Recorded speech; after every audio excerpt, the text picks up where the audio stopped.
ಕರ್ತನಲ್ಲಿ ಪ್ರೀತಿ ಅಂತ ಸಹೋದರ ಸಹೋದರಿಯರೇ, ನಿಮ್ಮೆಲ್ಲರಿಗೂ ತಂದೆಯ ದೇವ ನಮ್ದಲು ನಮ್ಮ ರಕ್ಷಕನ ಒಡೆಯನಾಗಿರಂತ ಯೇಸು ಕ್ರಿಸ್ತ ನಮ್ದಲು ವಂದನೆಗಳು ಸಲ್ಲಿಸುತ್ತಾ ದೇವರನ್ನು ಕರುಣೆ ಕೃಪೆ ಪ್ರೀತಿಗಳಿಂದ ನಾವೆಲ್ಲ ಒಟ್ಟಾಗಿ ಸೇರಿ ಆತನ ವಾಕ್ಯಗಳನ್ನ ಧ್ಯಾನ ಮಾಡೋಕ್ಕೆ ದೇವರು ಕೊಟ್ಟ ನಮ್ಮ ಮಹಾಕೃಪೆಗೆ ದೇವರಿಗೆ ಕೃತಜ್ಞತಾ ಸ್ತೋತ್ರ ಒಳಗನ ಅನೇಕ ಒಂದು ದಿವಸಗಳಿಂದ ನಮ್ಮ ಸಹೋದರು ಬರೆದಂಥ ಒಂದು ಐದನೇ ವಾಲ್ಯೂಮ್ನಲ್ಲಿ ಮುಖ್ಯವಾಗಿ ಚಾಪ್ಟರ್ 9 ಅದರ the baptism witness and seal of the holy spirit ಅಂದ್ಬಿಟ್ಟು ಆ ಅಧ್ಯಾಯನ ನಾವೇನು ಮಾಡ್ತಾ ಇದ್ರಿ, ಸ್ಟಡಿ ಮಾಡ್ತಾ ಬರ್ತಾ ಇದ್ರಿ. ಆಲ್ಮೋಸ್ಟ್ ಎಂಡ್ ಪಾರ್ಟ್ವರೆಗೂ ನಾವು ಏನು ಮಾಡಿದಿರಿ ಬಂದಿದ್ದೀರಿ. ಸೊ ಇನ್ನು ಸ್ವಲ್ಪ ಒಂದು ಪ್ಯಾರಾಗ್ರಾಫಲ್ಲಿ ಚಾಪ್ಟರ್ ಮುಗಿತಾನೆ. ಸೊ ಅದನ್ನು ನಾವೇನು ಮಾಡೋಣ, ಓದ್ವಾರ ಇಲ್ಲಿ ನಿಲ್ಸಿರೋ ಅಲ್ಲಿಂದ ಕಂಟಿನ್ಯೂ ಮಾಡೋಣ. ಇಂಗ್ಲೀಷಲ್ಲಿ ಪೇಜ್ ನಂಬರ್ 244, ಇಂಗ್ಲೀಷಲ್ಲಿ 244, ಕನ್ನಡದಲ್ಲಿ ಪೇಜ್ ನಂಬರ್ 151. ಸೊ ಇಂದ ಯಾರ್ಯಾರು ಸಹೋದರ ಸಹೋದರಿಗಳೆಲ್ಲರೂ ಓದೋಕ್ಕೆ ಅನುಕೂಲ ಆಗ್ತದೋ ಅವರೆಲ್ಲ ತಮ್ಮ ಕೈಗಳನ್ನ ಎತ್ತಿದ್ರೆ ಅವ್ರಿಗೆಲ್ಲ ಅವಕಾಶ ಕೊಡೋಕೆ ಅನುಕೂಲ ಆಗ್ಬೋದು. ಪೇಜ್ ನಂಬರ್ 244 ಇಂಗ್ಲೀಷಲ್ಲಿ, ಕನ್ನಡದಲ್ಲಿ 151. ಸಬ್ heading B E filled with spirit ಅಂತ ಅಂದ್ಬಿಟ್ಟಿದೆ. ಸೊ ಅದರಿಂದ ಯಾರೆಲ್ಲ ಓದ್ತಿರೋ ಕೈಗಳ ಹತ್ತಿರ ಅವಕಾಶ ಕೊಡೋಕೆ ಅನುಕೂಲ ಆಗ್ತದೆ.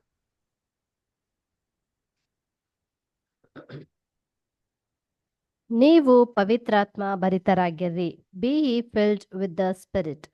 ಪವಿತ್ರಾತ್ಮ ಭರಿತರಾಗಿದ್ದು ಕೀರ್ತನೆಗಳಿಂದಲೂ ಆತ್ಮ ಸಂಬಂಧವಾದ ಪದಗಳಿಂದಲೂ ಒಬ್ಬರಿಗೊಬ್ಬರು ಮಾತನಾಡಿಕೊಳ್ಳುತ್ತಾ ನಿಮ್ಮ ಹೃದಯಗಳಲ್ಲಿ ಕರ್ತನಿಗೆ ಗಾಯನ ಮಾಡುತ್ತಾ ಕೀರ್ತನೆ ಹಾಡುತ್ತಾ ಯಾವಾಗಲೂ ಎಲ್ಲಾ ಕಾರ್ಯಗಳಿಗೋಸ್ಕರ ನಮ್ಮ ಕರ್ತನಾದ ಯೇಸು ಕ್ರಿಸ್ತನ ಹೆಸರಿನಲ್ಲಿ ತಂದೆಯಾದ ದೇವರಿಗೆ ಸ್ತೋತ್ರ ಮಾಡುತ್ತಾ ಕ್ರಿಸ್ತನಿಗೆ ಭಯಪಡುವವರಾಗಿದ್ದು ಒಬ್ಬರಿಗೊಬ್ಬರು ವಿನಯವುಳ್ಳವರಾಗಿ ನಡೆದುಕೊಳ್ಳಿರಿ.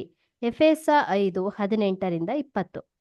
ಪರಿಶುದ್ಧ ಗ್ರಂಥದ ಸಂದೇಶವೇನೆಂದರೆ, ಕರ್ತನ ಜನರು ಪೂರ್ಣ ಅಥವಾ ಕಡಿಮೆ ಮಟ್ಟದಲ್ಲಿ ಆತನ ಆತ್ಮದಿಂದ ತುಂಬಿದವರಾಗಿರಬಹುದು. ಆತನವರಾಗಬೇಕಾದರೆ ಅವರಲ್ಲಿ ಸ್ವಲ್ಪವಾದರೂ ಆತನ ಆತ್ಮವಿರಲೇಬೇಕು. ಯಾಕೆಂದರೆ ಯಾವನಿಗಾದರೂ ಕ್ರಿಸ್ತನ ಆತ್ಮನು ಇಲ್ಲದಿದ್ದರೆ ಅವನು ಕ್ರಿಸ್ತನವನಲ್ಲ.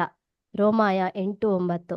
ದೇವರು ಒದಗಿಸಿದವುಗಳನ್ನು ಉಪಯೋಗಿಸುವಲ್ಲಿ ನಾವು ಎಷ್ಟರ ಮಟ್ಟಿಗೆ ಪೂರ್ಣವಾಗಿ ಆತನ ಆತ್ಮನಿಂದ, ಪ್ರವೃತ್ತಿಯಿಂದ ಮತ್ತು ಪ್ರಭಾವಗಳಿಂದ ತುಂಬಿದವರಾಗಿರುತ್ತೇವೋ, ಆತನು ನಮ್ಮ ಹೃದಯಗಳನ್ನು ಮತ್ತು ಜೀವಿತವನ್ನು ಪಾವನಗೊಳಿಸುವ ಮತ್ತು ಈ ಲೋಕದ ಆತ್ಮವುಳ್ಳವರಿಂದ ನಮ್ಮನ್ನು ಪ್ರತ್ಯೇಕಿಸುವ ಉದ್ದೇಶದಿಂದಲೇ ಬಹಿರಂಗಪಡಿಸಿದ ಆತ್ಮ ಅಥವಾ ಸತ್ಯದ ಪ್ರಭಾವವು ನಮ್ಮಲ್ಲಿಯೇ ನೆಲೆಯಾಗಿರುತ್ತದೆ. Thank you. ಸೊ ಕರ್ತನಲ್ಲಿ ಪ್ರೀತಿ ಅಂತ ಸಹೋದರಗಳೇ, ಎಪಿಸ ಬರೆದಂಥ ಪತ್ರಿಕೆಯಲ್ಲಿ ಒಂದು ವಾಕ್ಯ ಏನು ಮಾಡ್ತಾರೆ ಹೇಳ್ತಾರೆ, ಏನಪ್ಪ, ನೀವು ಪವಿತ್ರಾತ್ಮ ಭರಿತವರಾಗಿರ್ರಿ. ಅದರ ಒಬ್ಬರೊಬ್ಬರು ಸಂಗಡ ಕೀರ್ತನೆ ಸಂಗೀತಗಳಿಂದ ಆತ್ಮಿಕ ಒಂದು ಇದರಲ್ಲಿ ಏನು ಮಾಡಿ ಒಬ್ರೊಬ್ರು ನೀವು ಮಾತಾಡ್ಕೊತಾ ಇರ್ರಿ ಅಂತಂತ ಹೇಳ್ತಾರೆ ಅಲ್ವರ. ಸೊ ಏನಪ್ಪ ಅದರ್ಥ, ಪವಿತ್ರಾತ್ಮನ ಭರಿತವರಾಗಿರ್ರಿ ಏನರ್ಥ ಅಲ್ವರ. ಸೊ ಇದು ಈ ವಾಕ್ಯದಲ್ಲಿ ನಮ್ಗೆ ಏನಪ್ಪ ಮುಖ್ಯವಾಗಿ ಗೊತ್ತಾಗ್ತಾರೆ ಅಂತಂದ್ರೆ, ಪವಿತ್ರಾತ್ಮ ಭರಿತವರಾಗಿರ್ರಿ ಅಂತಂತ ಹೇಳ್ಬೇಕಾರೆ ಇದ್ರ ಮೊದಲನೇ ಒಂದು ಪಾಯಿಂಟ್ ಏನು ನಮ್ಗೆ ಜ್ಞಾಪನ ಬರ್ತಾರೆ ಅಂತಂದ್ರೆ, ಎಲ್ಲರೂ ಈಕ್ವಲ್ ಆಗಿ ಏನಾಗಿರಲ್ಲ, ಪವಿತ್ರ ಆತ್ಮದಲ್ಲಿ ಇರೋದಿಲ್ಲ. ಅಂದ್ರೆ ಅವ್ರವ್ರಿಗೆ ಬೆಳವಣಿಗೆ ತಕ್ಕಂತ ಏನ್ ಮಾಡ್ತಾರೆ, ದೇವರು ಪವಿತ್ರ ಆತ್ಮನ ಕೊಡ್ತಾರೆ ಅಂತ ನಮ್ಗೆ ಕ್ಲೀನಾಗಿ ಗೊತ್ತಾಗ್ತಾರೆ. ಹಂಗಾರೆ ಏನ್ ಮೀನಿಂಗು, ಪವಿತ್ರ ಆತ್ಮನ ಎಲ್ಲಾರ್ಗೂ ದೇವರು ಒಂದೇ ಸತಿ ಈಕ್ವಲ್ ಆಗಿ ಏನ್ ಮಾಡಕ್ ಹೋಗಿಲ್ಲ, ಕೊಡಕ್ ಹೋಗಿರಲ್ಲ. ಅಂದ್ರೆ ಅವ್ರ ಅಳತೆ ತಕ್ಕಂತೆ ದೇವ್ರು ಏನ್ ಮಾಡ್ತಾರೆ, ಅವ್ರಿಗೆ ಕೊಡ್ತಾರೆ. ಯಾವ ಅಳತೆ ತಕ್ಕಂತೆ?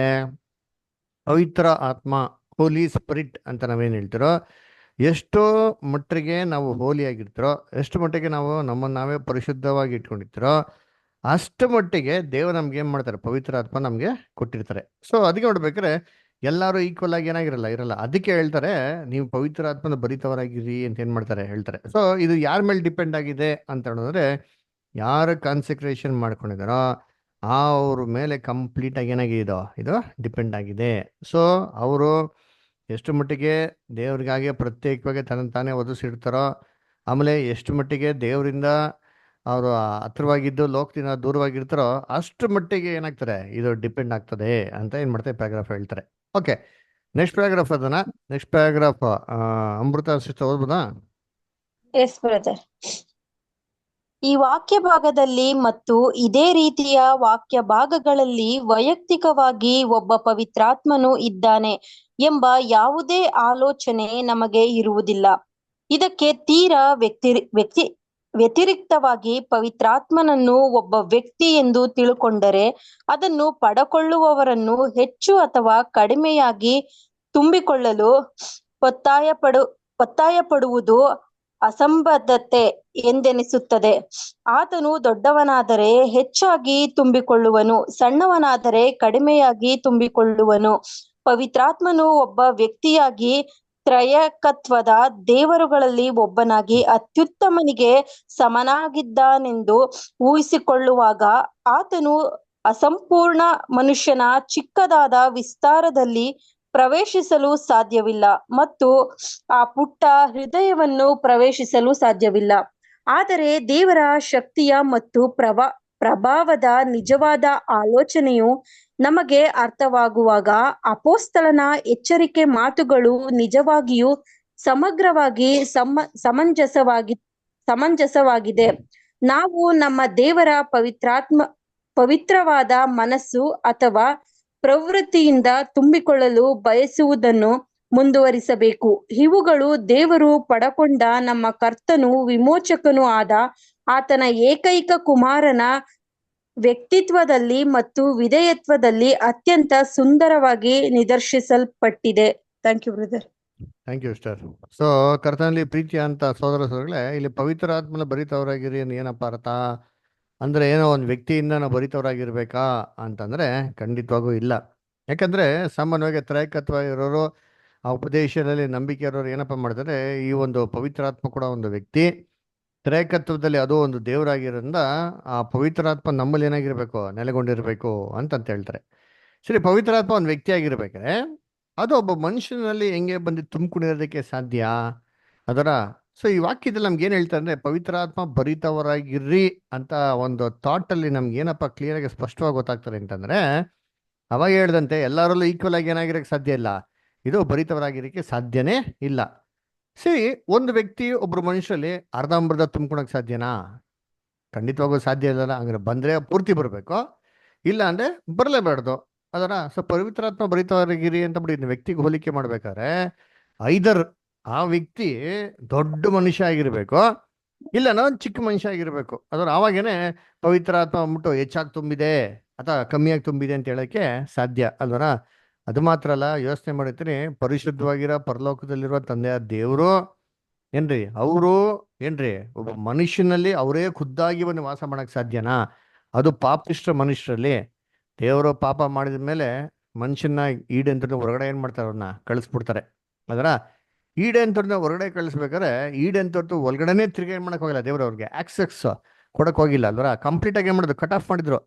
ಹಂಗಿರ್ಬೇಕಾರೆ ಅದಕ್ಕೇನೆ ಆಕ್ಸೆಸ್ ಕೊಟ್ಟಿಲ್ಲ ಅಂತಂದ್ರೆ, ದೇವರು ಮನುಷ್ಯರಲ್ಲಿ ಒಬ್ರು ಪಾಪಿ ಮನುಷ್ಯರಲ್ಲಿ ಬಂದಿರಕ್ಕೆ ಸಾಧ್ಯನಾ ಅಂತಂದ್ರೆ ಖಂಡಿತವಾಗೂ ಏನ್ರಿ ಈ ತರ ಇರೋದಕ್ಕೆ ಸಾಧ್ಯ ಇಲ್ಲ. ಅದರಿಂದ ಇದೊಂದು ವ್ಯಕ್ತಿ ಅಂತ ಪರಿಗಣಿಸೋದಕ್ಕೆ ಖಂಡಿತವಾಗೂ ಯಾವುದೇ ಕಾರಣಕ್ಕೂ ಸಾಧ್ಯನೇ ಇಲ್ಲ.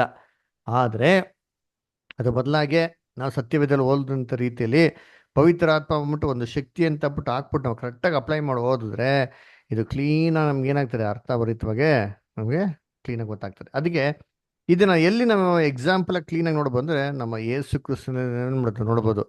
ಯೇಸು ಕ್ರಿಸ್ತನ ದೇವರ ಬಲದಿಂದಲೂ ಪವಿತ್ರಾತ್ಮದಲ್ಲೂ ಅಭಿಷೇಕಿಸರು ಅಂತ ನೋಡ್ತೀರಿ. ಆ ದೇವರ ಬಲದಿಂದಾನೇ ಯಾವುದೇ ಒಬ್ಬ ಸಾಧಾರಣ ಮನುಷ್ಯ ಮಾಡಕ್ಕಾಗ್ದಿರೋಂಥ ಒಂದು ಕೆಲಸವನ್ನು ಕ್ರಿಸ್ತನ ಏನ್ ಮಾಡೋದು, ಭೂಲೋಕದಲ್ಲಿ ಮಾರಿ ನೆರವೇರಿಸಿದ್ರು ಅಂತ ನೋಡಿಸ್ತೀರಿ ಅಲ್ವರ. ಸದ್ಯ ನೋಡ್ಬೇಕಾದ್ರೆ ಒಂದು ಪವಿತ್ರಾತ್ಮನ ಶಕ್ತಿ ಆಗಿರ್ಬೇಕು. ಶಕ್ತಿ ಮಾತ್ರನೇ ಎಷ್ಟು ಬೇಕಾದ್ರೂ ಅಷ್ಟೇ ಮಾಡ್ಬೋದು, ಕೊಡ್ಬೋದು. ಜಾಸ್ತಿ ಶಕ್ತಿ, ಕಮ್ಮಿ ಶಕ್ತಿ. ಸೊ ಎಷ್ಟು ಸಾಮರ್ಥ್ಯ ಇದ್ದು ಅಷ್ಟು ಸಾಮರ್ಥ್ಯ ತಕ್ಕಂತ ಏನಾಗ್ಬೋದು, ಶಕ್ತಿನ ದಯಪಾಲಿಸ್ಬೋದು ಹೊರತು ಏನ್ರಿ ಈ ತರ ಒಂದು ವ್ಯಕ್ತಿನ ಏನಂತ ದಯಪಾಲಿಸೋದಕ್ಕೆ ಖಂಡಿತವಾಗೋದು ಸಾಧ್ಯ ಇಲ್ಲ. ಆಮೇಲೆ ಇನ್ನೊಂದು ಯೋಚನೆ ಮಾಡಿರ್ತೀನಿ, ಒಬ್ಬ ವ್ಯಕ್ತಿ ಒಬ್ಬರಲ್ಲಿ ಒಂದ್ಸರಿ ಏನ್ ಮಾಡೋದು, ತುಂಬೋದು ಅದರ. ಒಬ್ಬ ವ್ಯಕ್ತಿ ಹೆಂಗೆ ಎಲ್ಲಾರಲ್ಲೂ ಅಟ್ ಎ ಟೈಮ್ ತುಂಬೋದಕ್ಕೆ ಸಾಧ್ಯ, ಅದು ಸಾಧ್ಯನಾ? ಖಂಡಿತವಾಗೂ ಸಾಧ್ಯನೇ ಇಲ್ಲ. ನಾವು ಕೂಡ ಬೈಬಲಲ್ಲಿ ಏನು ಮಾಡಿದಿರಿ, ಎಷ್ಟೋ ಸತಿ ದೆವ್ವ ಹಿಡಿದವ್ರ ಬಗ್ಗೆ ಎಕ್ಸಾಂಪಲ್ಸ್ ನೋಡಿದಿರಿ. ಅದೇ ಥರ ಇರ್ಬೋದಾ ಅಂತ ಒಂದು ಸಾಹಿತ್ಯಗಳು ತೊಗೊಂಡ್ರು ಸರಿ, ಅಲ್ಲಿ ದೆವ್ವ ಹಿಡಿದಿರೋಲ್ಲಿ ಹೆಂಗಿತ್ತು ಅಂತ ನೋಡ್ತೀರಿ ಅಂತಂದ್ರೆ, ಒಂದು ದೆವ್ವದೊಳಗಡೆ ಒಬ್ಬ ಮನುಷ್ಯರೊಳಗಡೆ ಒಂದು ದೆವ್ವ ಏನಾಗಿತ್ತು, ಬಂದೇ ತುಂಬ್ಕೊಂಡಿತ್ತು. ಅದೇ ದೆವ್ವ ಬೇರೆ ಇನ್ನೊಬ್ರು ಕೂಡ ಅಟ್ ಎ ಟೈಮ್ ತುಂಬ್ಕೊಂಡಿತ್ತು ಅಂದ್ರೆ ಇಲ್ಲ ರೀ. ಸೊ ಮಲ್ಟಿಪಲ್ ದೆವ್ವಗಳು ಒಬ್ಬ ವ್ಯಕ್ತಿನ ಪ್ರೊಸೆಸ್ ಮಾಡ್ಬೋದು. ಆದರೆ ಒಂದೇ ದೇವ ಅಟ್ ಎ ಟೈಮ್ ಮಲ್ಟಿಪಲ್ ಪೀಪಲ್ನ ಪ್ರೊಸೆಸ್ ಮಾಡೋಕ್ಕೇನಿಲ್ಲ, ಸಾಧ್ಯ ಇಲ್ಲ ಅಲ್ವರ. ಸೊ ಅದರಿಂದ ದೇವರು ಒಂದು ಪವಿತ್ರಾತ್ಮ ಶಕ್ತಿ ದೇವ್ರು ನಮ್ಗೆ ದಯಪಾಲಿಸಿದ್ದಾರೆ ಅಂತ ಅರ್ಥ ಮಾಡ್ಕೊಂಡು ಹೋದ್ರೆ ನಮಗೆ ಬೈಬಲ್ ಕ್ಲೀನಾಗಿ ಏನಾಗ್ತಾರೆ, ಅರ್ಥವಾಗ್ತಾರೆ. ಇಲ್ಲಾಂದ್ರೆ ಅಟರ್ ಕನ್ಫ್ಯೂಷನ್ ಆಗ್ತದೆ. ಓಕೆ, ನೆಕ್ಸ್ಟ್ ಪ್ಯಾರಾಗ್ರಾಫ್ ಅದನ್ನ ನೆಕ್ಸ್ಟ್ ಪ್ಯಾರಾಗ್ರಾಫ್ ಅನಿತಾ ಮೇರಿ ಸಿಸ್ಟರ್ ಓದ್ಬೋದಾ? ಹಾ ಬ್ರದರ್, ಓದ್ತೀನಿ. ಪವಿತ್ರಾತ್ಮನಿಂದ ತುಂಬಲ್ಪಟ್ಟ ಈ ಆಲೋಚನೆಯು ಅಪೋಸ್ತಲನು ಬೇರೊಂದು ಕಡೆಯಲ್ಲಿ ನಮ್ಮ ಮೃತ್ಯು ಶರೀರವು ಸೋರಿ ಹೋಗುವ ಬಿರುಕು ಬಿಟ್ಟ ಕುರೂಪಗೊಂಡ ಪಾತ್ರೆಯಂತಿದೆ ಎಂಬ ಸಲಹೆಯೊಂದಿಗೆ ಸಾಮರಸ್ಯದಲ್ಲಿದೆ.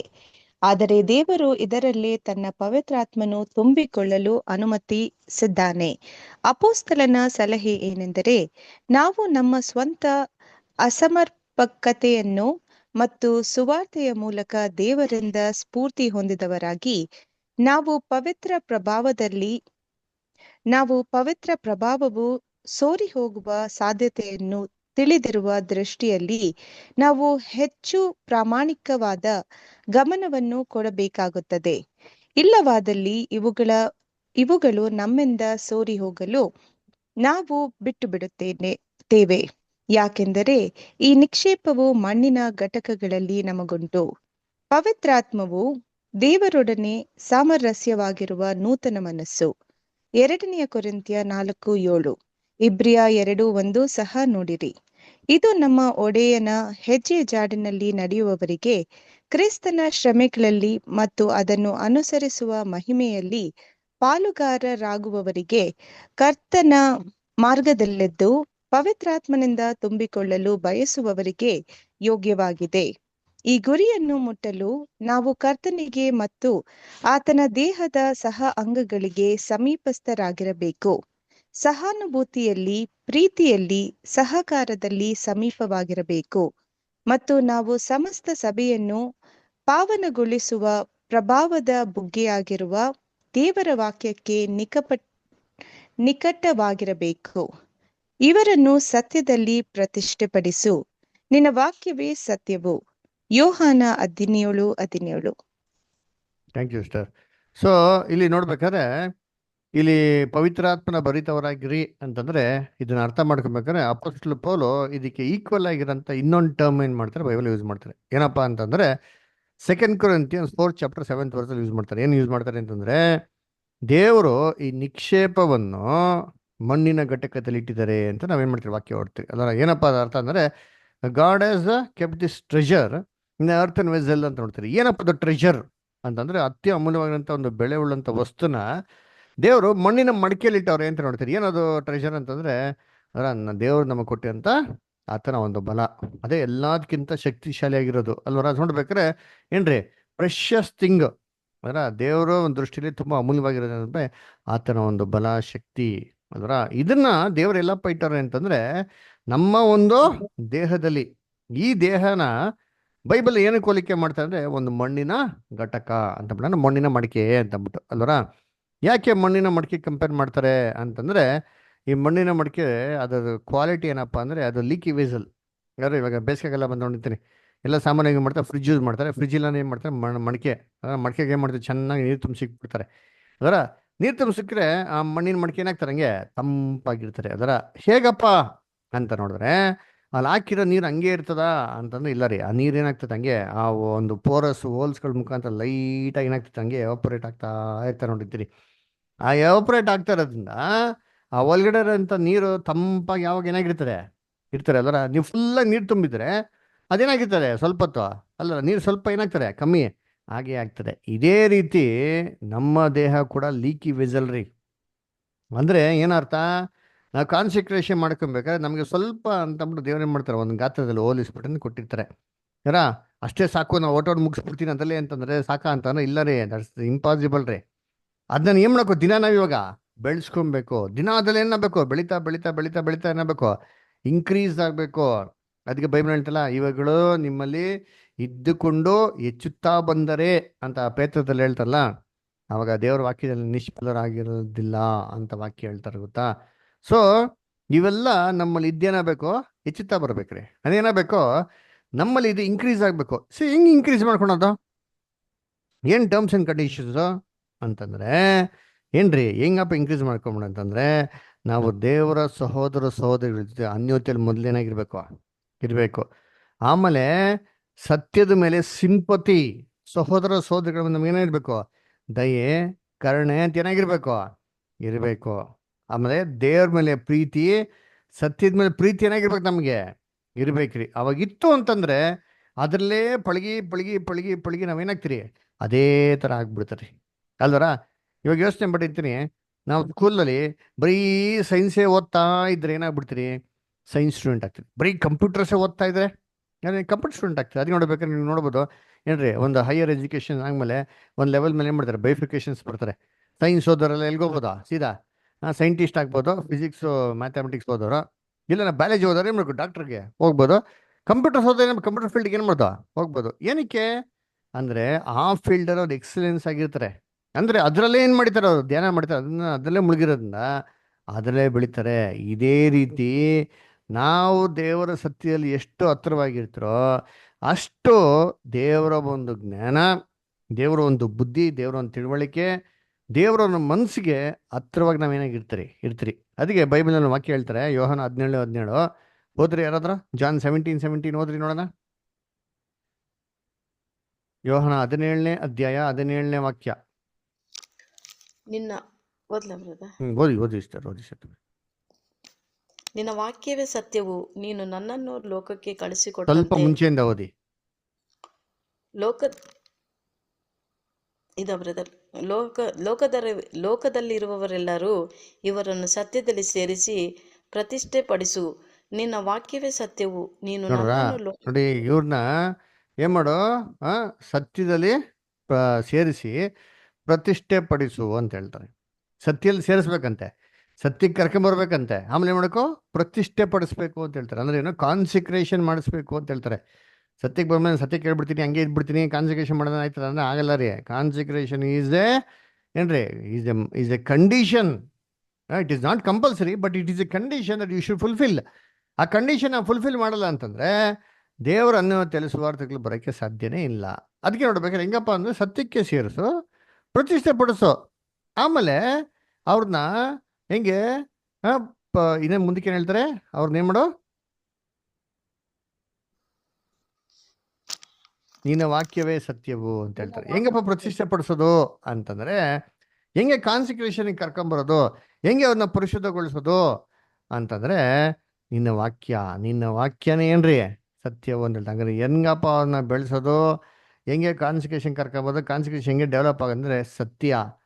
ಯಾವ್ದಪ್ಪ ಸತ್ಯ ಅಂದ್ರೆ ನಿನ್ನ ವಾಕ್ಯವೇ ಸತ್ಯ. ದಿನ ಒಳ್ಳೆ ವಾಕ್ಯಗಳನ್ನ ಕೇಳ್ತಾ ಇದ್ರೆ, ಸತ್ಯದಲ್ಲಿ ಬೆಳೀತಾ ಇದ್ರೆ, ದೇವ್ರ ಮಕ್ಕಳು ಸತ್ಯದಲ್ಲಿ ಏನಾಗಿರ್ತೀರಿ, ಸ್ಟ್ರಾಂಗ್ ಆಗಿರ್ತೀರಿ. ಯಾಕಂದ್ರೆ ಇದು ಮಣ್ಣಿನ ಮಡಿಕೆ. ನಾವು ವಾಕ್ಯನ ಯಾವಾಗ ಕೇಳಾಗ ಬಿಟ್ಬಿಡ್ತೀರೋ, ಇದ್ರೊಳಗೆ ನೀರು ತುಂಬಿಸೋದು ಮರ್ತು ಬಿಡ್ತೀರೋ, ಏನಾಗೋಯ್ತದೆ ಅಂದ್ರೆ ಮಣ್ಣಿನ ಮಡಿಕೆ ಡ್ರೈ ಆಗೋಯ್ತದೆ.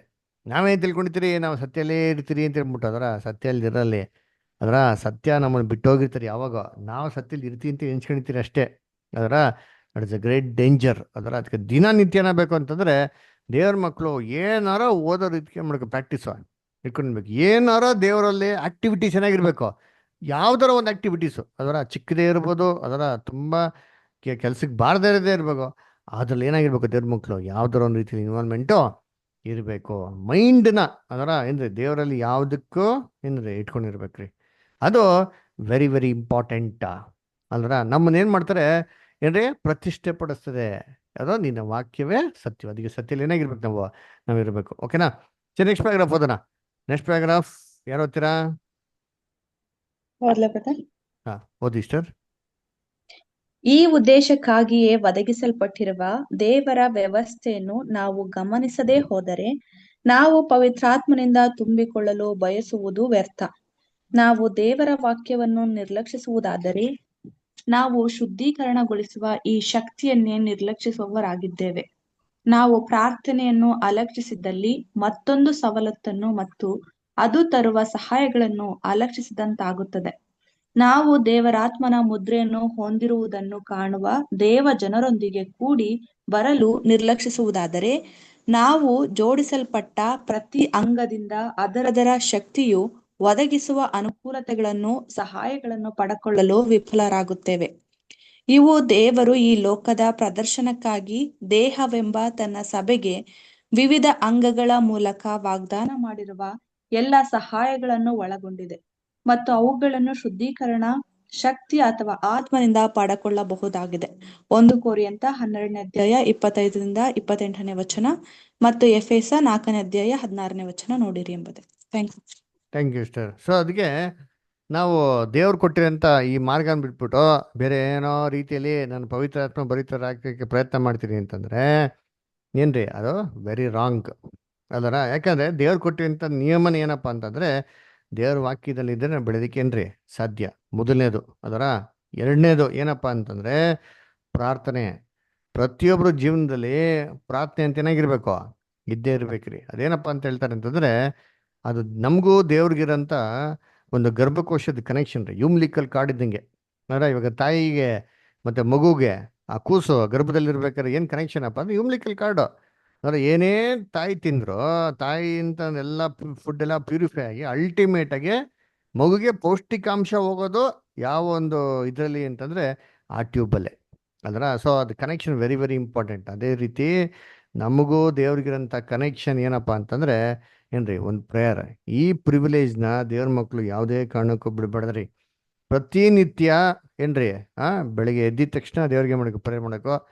ಮಲ್ಗಕ್ಕಿಂತ ಮುಂಚೆ ಎಲ್ಲ ದಿನ ಅಂತ್ಯದಲ್ಲಿ ದೇವ್ರಿಗೆ ಕೃತಜ್ಞತಾ ಸ್ತೋತ್ರ ಏನೇ ಮಾಡ್ಬೇಕು, ನಾವು ನಿದ್ದೆ ಮಾಡ್ಬೇಕ್ರಿ ಅರ. ಇನ್ನು ಮಧ್ಯದಲ್ಲಿ ದೇವ್ರು ನಮಗೆ ಕಾಲಾವಕಾಶಗಳನ್ನ ಕೊಟ್ಟಂಗೆ ಸನ್ನಿವೇಶಗಳು ತಕ್ಕಂತೆ ನಮ್ಮ ಹೃದಯವನ್ನು ಯಾವಾಗೂ ತೆರೆದು ದೇವ್ರ ಕಡೆಗೆ ಏನು ಮಾಡಿರ್ಬೇಕು, ನಾವು ಇಟ್ಟಿರ್ಬೇಕು. ಇದನ್ನ ನೆಗ್ಲೆಕ್ಟ್ ಮಾಡಕ್ ಹೋಗ್ಬಾರ್ದು ಹೇಳ್ತಾರೆ. ಮೂರನೇದು ಏನಪ್ಪಾ ಅಂತಂದ್ರೆ ಸಹೋದರ ಸಹೋದರಿಗಳ ಐಕ್ಯತೆ.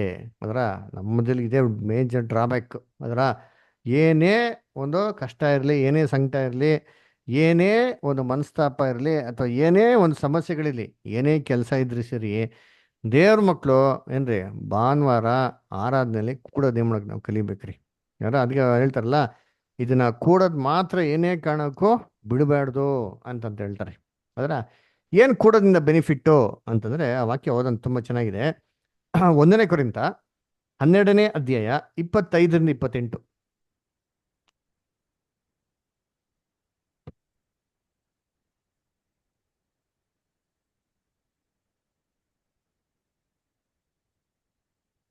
ಅಂಗಗಳಿಗೆ ಏನೂ ಅವಶ್ಯವಿಲ್ಲ, ಅಂದವುಳ್ಳ ಅಂಗಗಳಿಗೆ ಏನೂ ಅವಶ್ಯವಿಲ್ಲ.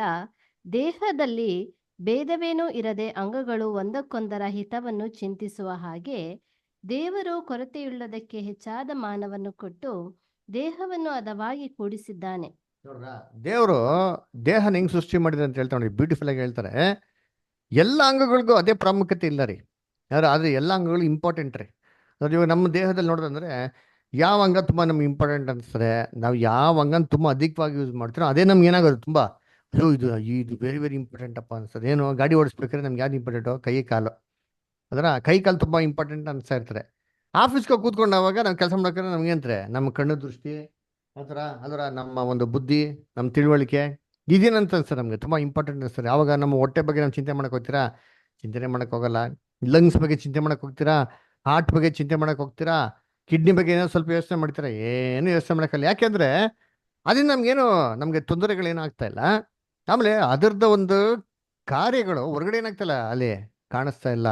ಹಂಗಂತಂದ್ಬಿಟ್ಟು ಅಂಗಗಳು ವೇಸ್ಟಾ ಅಂದ್ರೆ ಇಲ್ಲ ರೀ. ಅದೇ ಹೇಳೋದಿಲ್ಲಿ ಏನ್ರಿ, ಆ ಅಂಗಗಳನ್ನ ದೇವ್ರ ಅದುವಂತ ಸ್ಥಳದಲ್ಲೇ ಏನು ಮಾಡೋ ದೇವ್ರನ್ನ ಇಟ್ಟಾರಂತೆ.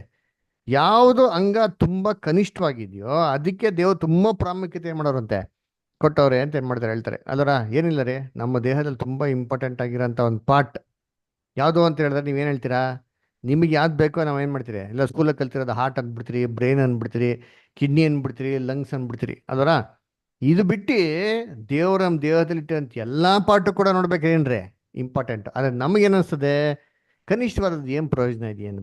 ಎಕ್ಸಾಂಪಲ್ ನೋಡ್ಬೇಕಾದ್ರೆ ಈ ಕಿರುಬೆಳ್ಳು ಏನಕ್ಕೆ ಯೂಸ್ ಇದೆಯಾ, ವೇಸ್ಟ್ ಅನ್ಸರಿ. ಹಬ್ಬದ ಕಟ್ ಮಾಡೋದು ಏನಾಗಲ್ಲ ಅಂದ್ಬಿಟ್ಟು ತಂಬು ಅದರ ಏನ್ರಿ ಹೆಬ್ಬೆಟ್ಟು, ಅದರ ಹೆಬ್ಬೆಟ್ಟು ಬೆಳ್ಳು ಇದೇನು ಇಂಪಾರ್ಟೆಂಟಾ, ಅಯ್ಯೋ ಇದ್ರಲ್ಲಿ ಏನು ಕೆಲಸ ಆಗ್ತದೆ ಅಂತ ನಮ್ಗೆ ಅನಿಸ್ತದೆ. ಅದು ಇಲ್ದಿರ್ಬೇಕಾದ್ರೆ ಅದು ವ್ಯಾಲ್ಯೂ ನಮ್ಗೇನಾಗೋದು, ನಮಗೆ ಗೊತ್ತಾಗೋದು. ಅದೇ ರೀತಿ ದೇವರ ಒಂದು ಸಭೆ ಅಂತ ಹೇಳ್ಬೇಕಾರೆ ಅದರಲ್ಲಿ ಎಲ್ಲರೂ ಈಕ್ವಲ್ ಆಗಿ ಇರಲ್ಲ. ಆದರೆ ಎಲ್ಲ ಥರದ ಜನಗಳನ್ನ ದೇವ್ರು ಏನಕ್ಕಪ್ಪ ಇಟ್ಟಿರ್ತಾರಲ್ಲಿ ಅಂತಂದರೆ ನಮ್ಮ ಬೆಳವಣಿಗೆಗೆ. ನೋಡಿ ಅದ್ರಲ್ಲಿ ಮುಂದಕ್ಕೆ ಹೇಳ್ತಾರೆ ನೋಡಿ, ಪಾಯಿಂಟ್ ಓದೋಣ, ಇಲ್ಲಿ ವಾಕ್ಯ ಮುಂದಕ್ಕೆ ಓದಿ. ಒಂದು ಅಂಗಕ್ಕೆ ನೋವಾದರೆ ಎಲ್ಲಾ ಅಂಗಗಳಿಗೂ ನೋವಾಗುತ್ತದೆ. ನೋಡ್ರಾ ಹೆಂಗಪ್ಪ ಇರಬೇಕು ಅಂಗಗಳು ಅಂತಂದ್ರೆ, ಒಂದು ಅಂಗಕ್ಕೆ ನೋವಾದ್ರೆ ಎಲ್ಲ ಅಂಗಗಳಿಗೆ ಏನಾಗಬೇಕಂತೆ, ನೋವಾಗಬೇಕಂತ. ಅದೇನು ಆ ಒಂದು ಸೆನ್ಸ್ ಇರಬೇಕು. ಸಹೋದರ ಸಹೋದರ ಅನ್ಯೋನ್ಯತೆಯಲ್ಲಿ ಈ ಫೀಲಿಂಗ್ಸ್, ಈ ಬಾಂಧವ್ಯ ಏನಾಗಿರ್ಬೇಕು ಇರ್ಬೇಕು. ಅದಕ್ಕೆ ಹೇಳ್ತಾರೆ ಬೈಬಲ್ನಲ್ಲಿ, be you bowls of mercies ಅಂತ ಹೇಳ್ತಾರೆ. ಅಲ್ಲ, ಅಂದ್ರೆ ನೀವು ಕರುಣೆ ಉಳ್ಳವರಾಗಿರಿ, ದಯೆ ಉಳ್ಳವರಾಗಿರ್ರಿ ಅಂತ ಹೇಳ್ತಾರಲ್ರ. ಯಾರಿಗಾರ ಒಬ್ರಿಗೆ ಏನೋ ತೊಂದರೆ ಆದ್ರೆ ಆ ತೊಂದರೆ ನಮ್ಗೇನಾಗಬೇಕು, ನಮಗೆ ಫೀಲ್ ಆಗ್ಬೇಕ್ರಿ. ಅಯ್ಯೋ ನಮ್ಗೇನಾಗಬೇಕೈತೆ ಅಂತ ಅಂದ್ಬಿಟ್ಟು ಹೇಳೋಂಥದ್ದಲ್ಲ ಅದರ. ಸೊ ಒಬ್ರೊಬ್ರು ದುಃಖ ಸಂಕಟಗಳನ್ನ ಹಂಚ್ಕೊಳಂಗಿರ್ಬೇಕ್ರಿ. ಮನುಷ್ಯನಿಗೆ ಯಾವಾಗ ತುಂಬಾ ಅತ್ಯವಶ್ಯಕತೆ ಅಂತಂದ್ರೆ ಏನೋ ಈ ಒಂದು ಅನ್ಯೋನ್ಯತೆ, ಒಂದು ಪ್ರೀತಿ ಬಾಂಧವ್ಯ ಅಂತಂದ್ರೆ ಯಾವಾಗಪ್ಪ ಅಂದ್ರೆ ಸುಖವಾಗಿರ್ಬೇಕಲ್ಲ. ಏನ್ರಿ, ದುಃಖದಲ್ಲಿರ್ಬೇಕ್ರೆ, ಕಷ್ಟದಲ್ಲಿರ್ಬೇಕ್ರೆ, ಯಾರು ಇಲ್ದಿರ್ಬೇಕ್ರೆ ಅವ್ರ ಜೊತೆಗಿರ್ತೀರಿ ಗೊತ್ತಾ. ಅದನ್ನೇ ಮನುಷ್ಯ ತುಂಬಾ ನೆನ್ಸ್ಕೊಳೋದು. ಸುಖವಾಗಿರ್ಬೇಕ್ರೆ ಎಲ್ಲ ಒಗ್ಗಟ್ಟಾಗಿರೋದೇನ್ರಿ, ಅದೇನು ದೊಡ್ಡ ಗ್ರೇಟ್ ವಿಚಾರ ಏನಿಲ್ಲ ರೀ. ಅದೆಲ್ಲರೂ ಇರ್ತಾರೆ ಅಲ್ರ, ದೊಡ್ಡ ಶ್ರೀಮಂತರು ಕೋಟ್ಯಾಧಿಪತಿಗಳು ಎಲ್ಲ ಒಟ್ಟಿಗೆ ಸೇರ್ತಾರೆ ಯಾವಾಗ ಚೆನ್ನಾಗಿರ್ಬೇಕ್ರೆ. ಅದೇ ಚೆನ್ನಾಗಿಲ್ದಿರೋ ಹೋಗ್ಬಿಡ್ಲಿ ಅಂತೀನಿ ನೋಡಂತೀರಿ, ಎಲ್ಲ ಒಟ್ಟಿಗೆ ಸೇರ್ತಾರ, ಒಗ್ಗಟ್ಟಾಗಿರ್ತಾರ. ಅಯ್ಯೋ ಹೋದ್ರೆ ನಮ್ಗೇನೋ ಸಹಾಯ ಕೇಳ್ತಾರೆ, ನಮ್ಮಿಂದ ಏನೋ ಎದುರು ನೋಡ್ತಾರೆ ಅಂತ ಏನ್ ಮಾಡ್ತಾರೆ, ಆದಷ್ಟು ದೂರ ಆಗ್ತಾರೆ ನಿಂತೀನಿ. ಇದು ನಮ್ಮಲ್ಲಿರಬಾರ್ದು. ಮುಂದಕ್ಕೆ ಹೋದ ನೆಕ್ಸ್ಟ್ ಏನ್ ಹೇಳ್ತಾರೆ, ಒಂದು ಅಂಗಕ್ಕೆ ಮರ್ಯಾದೆ ಬಂದರೆ ಎಲ್ಲಾ ಅಂಗಗಳಿಗೂ ಸಂತೋಷವಾಗುತ್ತದೆ. ನೀವು ಕ್ರಿಸ್ತನ ದೇಹವು ಮತ್ತು ಒಬ್ಬೊಬ್ಬರಾಗಿ ಅದಕ್ಕೆ ಅಂಗಗಳಾಗಿದ್ದೀರಿ. ನೋಡ್ರ, ನಾವು ಕ್ರಿಸ್ತನ ದೇಹವು ಏನ್ರಿ ಒಬ್ರಾಗ ಏನಾಗಿದ್ರಿ, ಅಂಗಳಾಗಿದ್ರಿ. ಸೊ ಈ ರೀತಿ ಆ ಪ್ರೀತಿ ಬಾಂಧವ್ಯ ಎಲ್ಲವನ್ನೂ ಹಂಚ್ಕೊಳ್ಳೋರಾಗಿರ್ಬೇಕು. ದೇವರು ತನ್ನ ಸಭೆಯಲ್ಲಿ ಮೊದಲನೇದಾಗಿ ಅಪೊಸ್ತಲರನ್ನು ಸೊ ನೋಡ್ಬೇಕಾದ್ರೆ ಈ ತರ ಎಲ್ಲಾರ್ದು ಅವ್ರವ್ರದ್ದು ಸ್ಟೇಜಲ್ಲಿ ದೇವ್ರು ಇಟ್ಟವ್ರೆ. ವೆರೈಟೀಸ್ ಪೀಪಲ್ಸ್ ಇರ್ತಾರೆ. ಏನಕ್ಕಪ್ಪ ಅಂತಂದ್ರೆ ಅವರಿಂದ ನಮ್ಮ ಡೆವಲಪ್ಮೆಂಟ್ಗೆ ಎಲ್ಲರ. ಇನ್ನೊಂದು ವಾಕ್ಯ ಬರ್ತಾರೆ ಎಲ್ಲಪ್ಪ ಅಂದ್ರೆ ಎಫಿಷಿಯನ್ಸ್ 4:16 ನೋಡಂತಳ್ರಿ. ಎಫಿಷಿಯನ್ಸ್ 4:16 ಎವ್ರಿ ಜಾಯಿಂಟ್ ಸಪ್ಲೈತ್ ಅಂತ ಬರ್ತದೆ. ಅದು ಓದನ ಎಫಿಷಿಯನ್ಸ್ 4:16.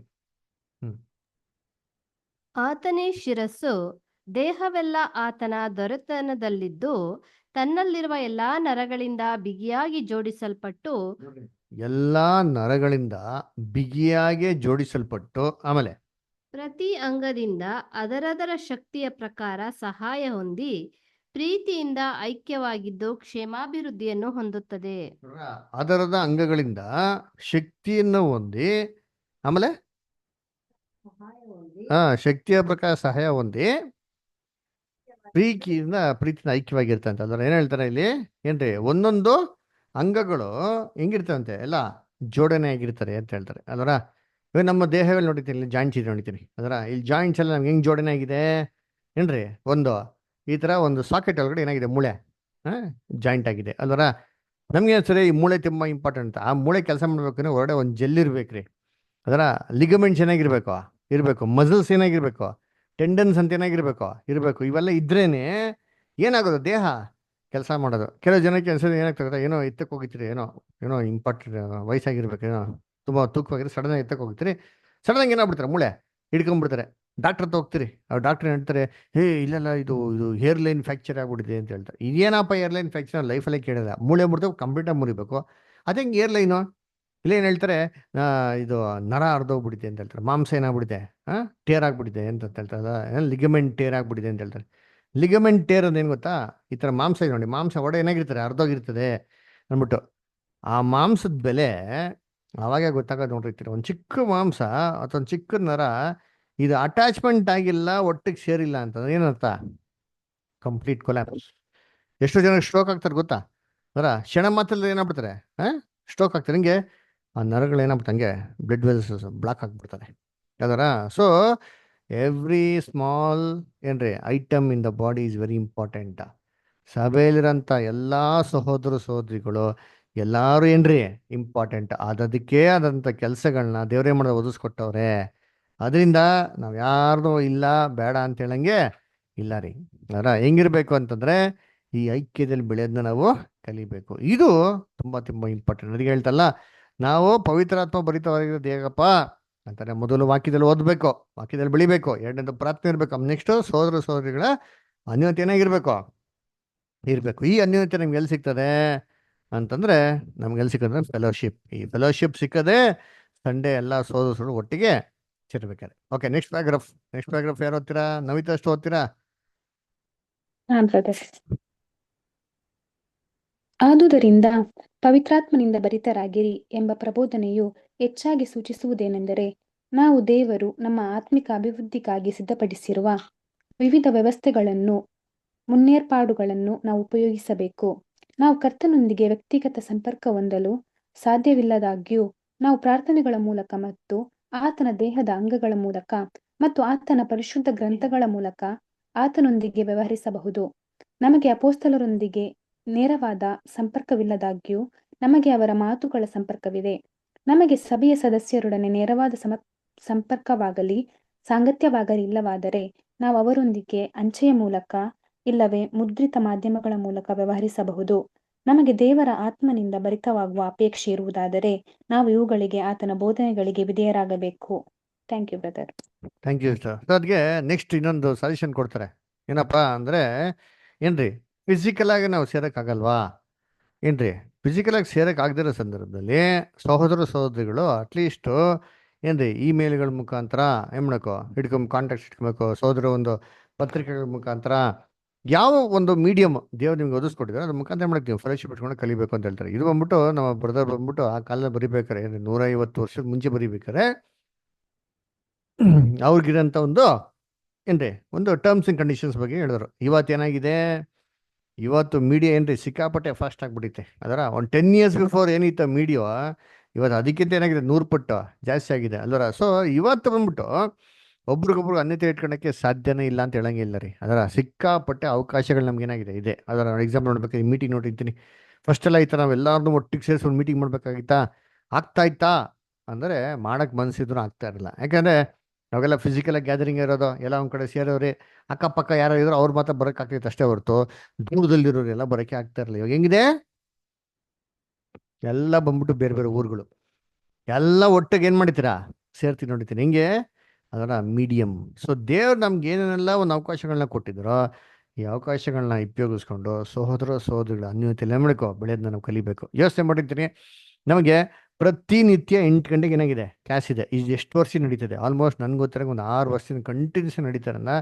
ನಮ್ಗೆ 8 ಗಂಟೆ ಆಗಿದ ತಕ್ಷಣ ನಮ್ಮ ಮನಸ್ಸಿಗೆ ತಕ್ಕಂತ ಏನಾಗ್ತದೆ, 8 ಗಂಟೆ ಏನಿದೆ ಕ್ಲಾಸ್ ಇದೆ ಅದರ ಒಟ್ಟಿಗೆ ಏನು ಮಾಡೋಣ ಸೇರೋಣ. ಕೆಲವು ಜನ ಒಂದು 5-10 ನಿಮಿಷ ಮುಂಚೆನೇ ಸೇರ್ತೀರಾ ಅದರ, ಆಮೇಲೆ ಕೆಲವು ಜನ ಎಕ್ಸಿಟ್ ಆಗಬೇಕು, ಒಂದು 5-10 ನಿಮಿಷ ಲೇಟಾಗಿ ಎಕ್ಸಿಟ್ ಆಗ್ತೀರಾ, ಮಾತಾಡ್ತೀರಾ. ಅದು ನಮ್ಗೆ ಏನಿಸ್ತದೆ, ಸಂತೋಷ ಅನಿಸ್ತದೋ ಇಲ್ಲ? ಸಂತೋಷ ಅನಿಸ್ತದೆ ಅಲ್ವರ.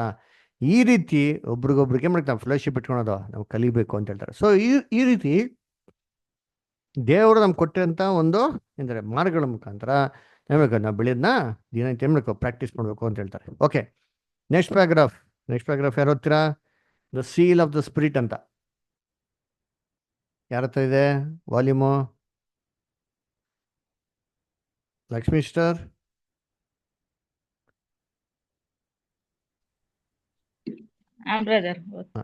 ಓದಿ. ನಿಮ್ಮ ರಕ್ಷಣೆಯ ವಿಷವಾದ ಸುವಾರ್ತೆ ಎಂಬ ಸತ್ಯವಾಕ್ಯವನ್ನು ಕೇಳಿ ಕ್ರಿಸ್ತನಲ್ಲಿ ನಂಬಿಕೆ ಇಟ್ಟವರಾದ ನೀವು ಸಹ ವಾಗ್ದಾನ ಮಾಡಲ್ಪಟ್ಟ ಪವಿತ್ರಾತ್ಮನೆಂಬ ಮುದ್ರೆಯನ್ನು ಹೊಂದಿದ್ದೀರಿ. ದೇವರು ಸಂಪಾದಿಸಿಕೊಂಡ ಜನರಿಗೆ ವಿಮೋಚನೆಯಾಗುವುದೆಂಬುದಕ್ಕೆ ಪವಿತ್ರಾತ್ಮನು ನಮ್ಮ ಬಾಧ್ಯತೆಗೆ ಸಂಚಾರಕವಾಗಿದ್ದಾನೆ. ಆ ವಿಮೋಚನೆಯು ದೇವರ ಮಹಿಮೆಗೆ ಎಷ್ಟೋ ಪ್ರಖ್ಯಾತಿಯನ್ನು ಉಂಟು ಮಾಡುವುದು.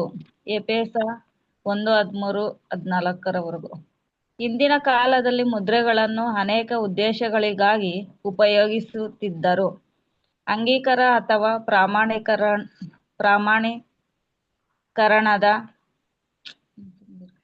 ಮುದ್ರಿಕೆ ಅಥವಾ ಹಸ್ತಾಕ್ಷರವಾಗಿ ಸಹಿಯಾಗಿ ಗುಪ್ತವಾಗಿಡಲು ಅಥವಾ ಯಾರೂ ಒಳನುಗ್ಗದಂತೆ ತಡೆಯುವಂತೆ ಮುದ್ರಿಸಲು.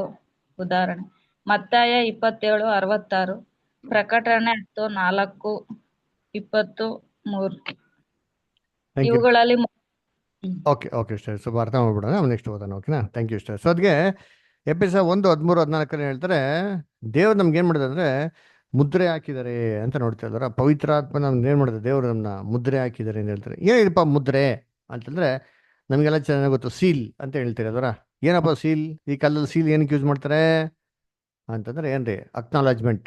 ಬ್ಯಾಂಕಲ್ಲಿ ಹೋಗಿ ಒಂದು ಚೆಕ್ ಡೆಪಾಸಿಟ್ ಮಾಡ್ತೀರಿ ಅಂತಂದ್ರೆ ಆ ಚೆಕ್ ಡೆಪಾಸಿಟ್ ಮಾಡ್ತೀರಿ ಅಂತ ಒಂದು ಚಲನ್ ಮೇಲೆ ಏನು ಮಾಡ್ತಾರೆ, ಅಲ್ಲಿ ಬ್ಯಾಂಕ್ ಅವರು ಏನಾಗಿ ಕೊಡ್ತಾರೆ, ಒಂದು ಸೀಲ್ ಹಾಕಿ ಕೊಡ್ತಾರೆ. ಅದರ ಸೀಲೇ ಇಲ್ಲ ಅಂತ ತಿಳ್ಕೊಳ್ಳಿ, ಚೆಕ್ಕನ್ನು ಡೆಪಾಸಿಟ್ ಮಾಡಿದ್ರು ಆ ಚಲನ್ಗೆ ವ್ಯಾಲ್ಯೂ ಇದೆ ಅಂದರೆ ಚಲನ್ಗೆ ವ್ಯಾಲ್ಯೂನೇ ಇಲ್ಲ ರೀ. ಅದರ until the cheque is cleared ಅದರ ಏನೋ ಆಕಸ್ಮಿಕ ಕ್ಲಿಯರ್ ಆಗ್ಬಿಟ್ಟು ಸಂತೋಷ, ಅದೇನು ಕಳೆದಿಳ್ದು ಹೋಗ್ಬಿಟ್ಟು ಅಂದರೆ ಮಾತ್ರ ಏನು ಅಪ್ಪಲೆ ತಿಪ್ಪಲೆ ಮಾಡಿದ್ರು ಯಾರು ಅದಕ್ಕೆ ಬೆಲೆನೇ ಕೊಡೋದಿಲ್ಲ. ಆದರೆ ಯೋಚನೆ ಮಾಡಿ, ಆ ಚಿಕ್ಕ ಪೇಪರ್ಗೆ ಒಂದು ಸೀಲ್ ಇದ್ಬಿಡ್ತಂದ್ರೆ ಎಷ್ಟು ಬೆಲೆ. ಅದರ ಎಲ್ಲರೂ ಅದಕ್ಕೆ ಏನು ಮಾಡ್ತಾರೆ, ತುಂಬ ಇಂಪಾರ್ಟೆನ್ಸ್ ಕೊಡ್ತಾರೆ ಅಲ್ವರ. So seal very very important. So ಇದೇ ರೀತಿ ಹಳೆ ಕಾಲದಲ್ಲಿ ಮುದ್ರೆನ ಏನಕ್ಕಪ್ಪ ಯೂಸ್ ಮಾಡೋಂದ್ರೆ ಅಟೆಸ್ಟೇಷನ್, ಗ್ಯಾರಂಟಿ, ದೃಢೀಕರಣ ಪಡಿಸೋದಿಕ್ಕೆ, ಅಕ್ನಾಲೇಜ್ಮೆಂಟ್, ಹೌದು ಸ್ವೀಕಾರ ಮಾಡಿದ್ದೀನಪ್ಪ ಅಂತಂದ್ಬಿಟ್ಟು. ನಾವು ಎಷ್ಟೋ ಪುಸ್ತಕದಲ್ಲಿ ಓದಿದ್ದಿರಲ್ಲ. ಏನು ಮಾಡ್ತಾನೆ ಆಮಾನ್ ಬಂದ್ಬಿಟ್ಟು ರಾಜನ ಹತ್ರ ಕಂಪ್ಲೇಂಟ್ ಮಾಡಿದ ತಕ್ಷಣ ರಾಜ ಸೀದಾ ಮುದ್ರೆ ಉಂಗುರ ಏನು ಮಾಡ್ತಾರೆ, ಬಿಚ್ಕೊಬಿಡ್ತಾನೆ. ಆಮಾನ್ ಏನು ಮಾಡ್ತಾನೆ, ಒಂದು ಒಂದು ಡಂಗುರ ಓಡಿಸ್ತಾನಲ್ವಾ, ಏನು ಯಹೂದ್ಯರನ್ನೆಲ್ಲ ಏನು ಮಾಡಬೇಕು, ಇಂಥ ದಿನೆಲ್ಲ ಕರೆಕ್ಟಾಗಿ ಸಾಯಿಸ್ಬೇಕು ಅಂತಂದ್ಬಿಟ್ಟಂದ್ರೆ ಆ ಪತ್ರನ ಓಡಿಸ್ಬಿಟ್ಟು ಪತ್ರದ ಮೇಲೆ ಮಾಡಿ ಮುದ್ರೆ ಹಾಕ್ತಾನೆ. ಮುದ್ರೆ ಹಾಕಿದ ತಕ್ಷಣ ಏನಪ್ಪ ಮೀನಿಂಗ್ ಅಂದರೆ ಇದು ಖಚಿತವಾದದ್ದು, ದೃಢವಾದದ್ದು, ನಂಬತಕ್ಕದ್ದು, ಇದು ಸುಳ್ಳಲ್ಲ, ರಾಜನಿಂದನೇ ಬಂದಿರೋ ಆಜ್ಞೆ ಅಂತಂದ್ಬಿಟ್ಟಂದ್ರೆ. ಸೊ ಇದು ಏನ್ರಿ ಹಳೆ ಕಾಲದಲ್ಲಿ ಏನ್ರಿ ದೃಢಪಡಿಸೋದಕ್ಕೆ ಇದು ಫರ್ಮ್ ಆಗಿದೆ ಅಂತ ಹೇಳೋದಕ್ಕೆಲ್ಲ ಏನು ಮಾಡೋರು, ಯೂಸ್ ಮಾಡೋರು. ಇದು ನಮಗೆ ಸತ್ಯವೇದಲ್ಲಿ ನಾವು ಎಲ್ಲಪ್ಪ ನೋಡ್ಬೋದು ಅಂದರೆ ಎಷ್ಟರ ಒಂದು ಎಕ್ಸಾಂಪಲ್ ಕೊಟ್ಟೆ. ಅದು ಬಿಟ್ಟು ಯೇಸು ಕ್ರಿಸ್ತನ ಸಮಾಧಿ ವಿಚಾರದಲ್ಲಿ ನೋಡ್ತೀರಿ. ಅದರ ಯೇಸು ಕ್ರಿಸ್ತನ ಸಮಾಧಿಗೆ ಏನು ಮಾಡಿದ್ರು, ಮುದ್ರೆ ಹಾಕಿದ್ರು. ಏನಕ್ಕೆ? ರಾಜ ಮುದ್ರೆ ಐತಿ, ಯಾರು ತೆಗಿಬಾರ್ದದನ್ನ ಅಂತ. ಯಾವ ರಾಜ ಮುದ್ರೆ ಹಾಕಿದ್ದ ಯೇಸು ಕ್ರಿಸ್ತನ ಸಮಾಧಿಗೆ? ಇರೋದ ಯಾರದ ಹಾಕಿದ್ನಾ? ಹಾಂ, ಏನು ಮುದ್ರೆ ಹಾಕಿದ್ರು? ಏನಕ್ಕೆ ಮುದ್ರೆ ಹಾಕಿದ್ದು? ಏನಕ್ಕೆ ಮುದ್ರೆ ಹಾಕಿದ್ದು? ಇನ್ನೊಂದ್ಸತಿ ಯೋಚನೆ ಮಾಡಿ ಹೇಳಿ. ಪವಿತ್ರಾತ್ಮ ಏ ಸ್ವಾಮಿ ದೇಹ ಶಿಷ್ಯಂದ್ರ ಒಯ್ದ್ರ ಒಯ್ ಕಳ್ತನ ಮಾಡಿ ಓದಿದಾರ ಅಂತ ಹೇಳಿ ಹಾಂ, ಹಾಕಿದ್ರು. ಯೇಸು ಕ್ರಿಸ್ತ ಹೇಳಿ ಹೇಳಿ ಇಷ್ಟ ಹೇಳಿ ಹೇಳಿ ಹೇಳಿ ಹೇಳಿ. ಸರಿ, ಯೇಸು ಕ್ರಿಸ್ತು ಪುನರುತ್ಥಾನ ಆಗ್ತಾರೆ. ಅದರ ಈ ದೇಹವೆಂಬಂತ ಒಂದು ಆಲೆಯನ್ನ ನಾಶ ಮಾಡ್ಬಿಡ್ರಿ, 3 ದಿನದಲ್ಲಿ ಏನ್ ಮಾಡ್ತೀನಿ ನಾನು, ಎಬ್ಬಿಸ್ತೀನಿ. ಅಂದ್ರೆ ಯೇಸು ಕ್ರಿಸ್ತು 3 ದಿನ ಪುನರುತ್ಥಾನ ಆಗ್ತಾರೆ ಅಂದ್ಬಿಟ್ಟು ಎಲ್ಲ ಹೇಳ್ಕೊಂಡ್ಬಂದು ನೋಡಿದ್ದೀನಿ. ಇವಾಗ ಏನಾಗ್ಬಿಡ್ತು, ಯಾರಿಗೆ ಭಯ ಬಂದ್ಬಿಡ್ತು? ಈ ಫರಿಸಿಯರ್ ಸದಸ್ಯ ನ್ಯಾಯಶಾಸ್ತ್ರಗಳು ಬಂದ್ಬಿಟ್ಟು, ಈ ಮನುಷ್ಯ ಹೇಳಿದ್ದ ಸತ್ತರೆ 3 ದಿನದಲ್ಲಿ ಎದ್ಬತ್ತೀನಿ ಅಂತ ಅಂದ್ಬಿಟ್ಟು ಇವನ್ ಎಲ್ಲಿ ಇವರು ಶಿಷ್ಯನ್ರುಗಳು ಬಂದ್ಬಿಟ್ಟು ಇವ್ರು ದೇಹನ ಎತ್ಕೊಂಡು ಹೋಗ್ಬಿಡ್ತಾರೋ, ಯೇಸು ಕ್ರಿಸ್ತು ಪುನರುತ್ಥಾನ ಆಗ್ಬಿಟ್ಟಂತ ಸುಳ್ಳು ಪ್ರವಾದನೆಗಳು ಹೇಳಕ್ಕೆ, ಸುಳ್ಳು ಸಾಕ್ಷಿಗಳು ಹೇಳಕ್ಕೆ ಶುರು ಮಾಡ್ತಾರೆ. ಅಂದ್ರೆ ಏನ್ ಮಾಡೋಣ, ಈ ಒಂದು ಸಮಾಧಿಗೆ ಮುದ್ರೆ ಹಾಕ್ಬಿಡೋಣ ಅಂತ ಮುದ್ರೆ ಹಾಕ್ಸ್ತಾರೆ. ಒಂದು ದೃಢೀಕರಣ ಏನ್ರಿ, ಇದು ಫರ್ಮ್ ಆಗಿದೆ, ಹೊರಗಡೆ ಏನಂತ ಸತ್ತೋಗಾರೆ ಇನ್ಯಾರೋ ಹೊಡೆದು ಒತ್ತಂಗೆ ಇಲ್ಲ ಅಂದ್ರೆ ಕನ್ಫರ್ಮೇಶನ್ ಅಲ್ವರಾ. ಅದಕ್ಕೆ ಮ್ಯಾಥ್ಯೂ 27:66 ಹೋದ್ರಿ ಯಾರಾದ್ರ, ಮತ್ತೆ 27:66. ಅವರು ಹೊರಟು ಕಾವಲುಗಾರರೊಂದಿಗೆ ಆ ಕಲ್ಲಿಗೆ ಮುದ್ರೆ ಹಾಕಿ ಸಮಾಧಿಯನ್ನು ಭದ್ರ ಮಾಡಿದರು. ನೋಡ್ರ, ಕಲ್ಲಿಗೆ ಮುದ್ರೆ ಹಾಕ್ಬಿಟ್ಟು ಮಾಡೋದು, ಸಮಾಧಿನ ಭದ್ರ ಮಾಡಿದ್ರು. ಏನು ಪಕಡಗಳಲ್ವಾ, ಎಂತೆಂಥ ಡೌಟ್ಗಳು, ಎಂತೆಂಥ ಬುದ್ಧಿಗಳು ನೋಡಿರ್ತೀನಿ. ಅದರ ಈ ಮುದ್ರೆ ದೇವ್ರ ಮುಂದೆ ಯಾವ ಲೆಕ್ಕ, ದೇವ್ರು ಹೊಡೆದು ಬಿಸಾಕೋರು ನೋಡ್ತೀನಿ. ಯೇಸು ಕ್ರಿಸ್ತು ಏನಾಗ್ಬಿಟ್ರು, ಪುನರುತ್ಥಾನಾಗಿ ಬಂದ್ಬಿಟ್ರು. ಎಷ್ಟು ಜನಕ್ಕೆ ಕಾಣಿಸ್ಕೊಂಡ್ರು ಯೇಸು ಕ್ರಿಸ್ತು? ಯೇಸು ಕ್ರಿಸ್ತು ಪುನರುತ್ಥಾನಾಗಿದ್ದು ಎಷ್ಟು ಜನಕ್ಕೆ ಕಾಣಿಸ್ಕೊಂಡ್ರು, ಎಷ್ಟು ಸತಿ ಕಾಣಿಸ್ಕೊಟ್ರು?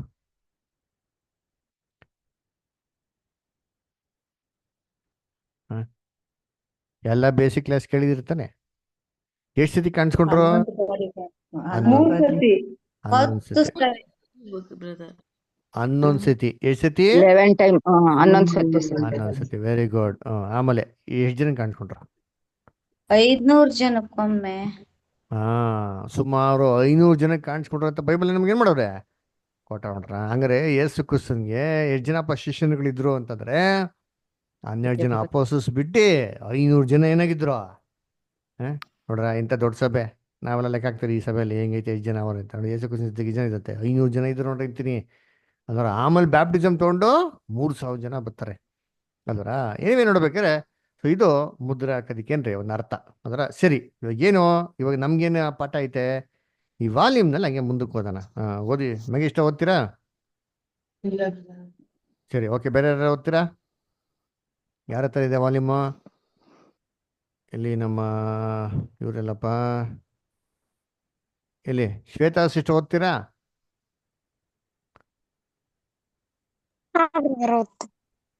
ವಾಲ್ಯೂಮ್ ಇದ್ದೀರಾ? ಇದೆ. ಸರಿ ಇಷ್ಟ.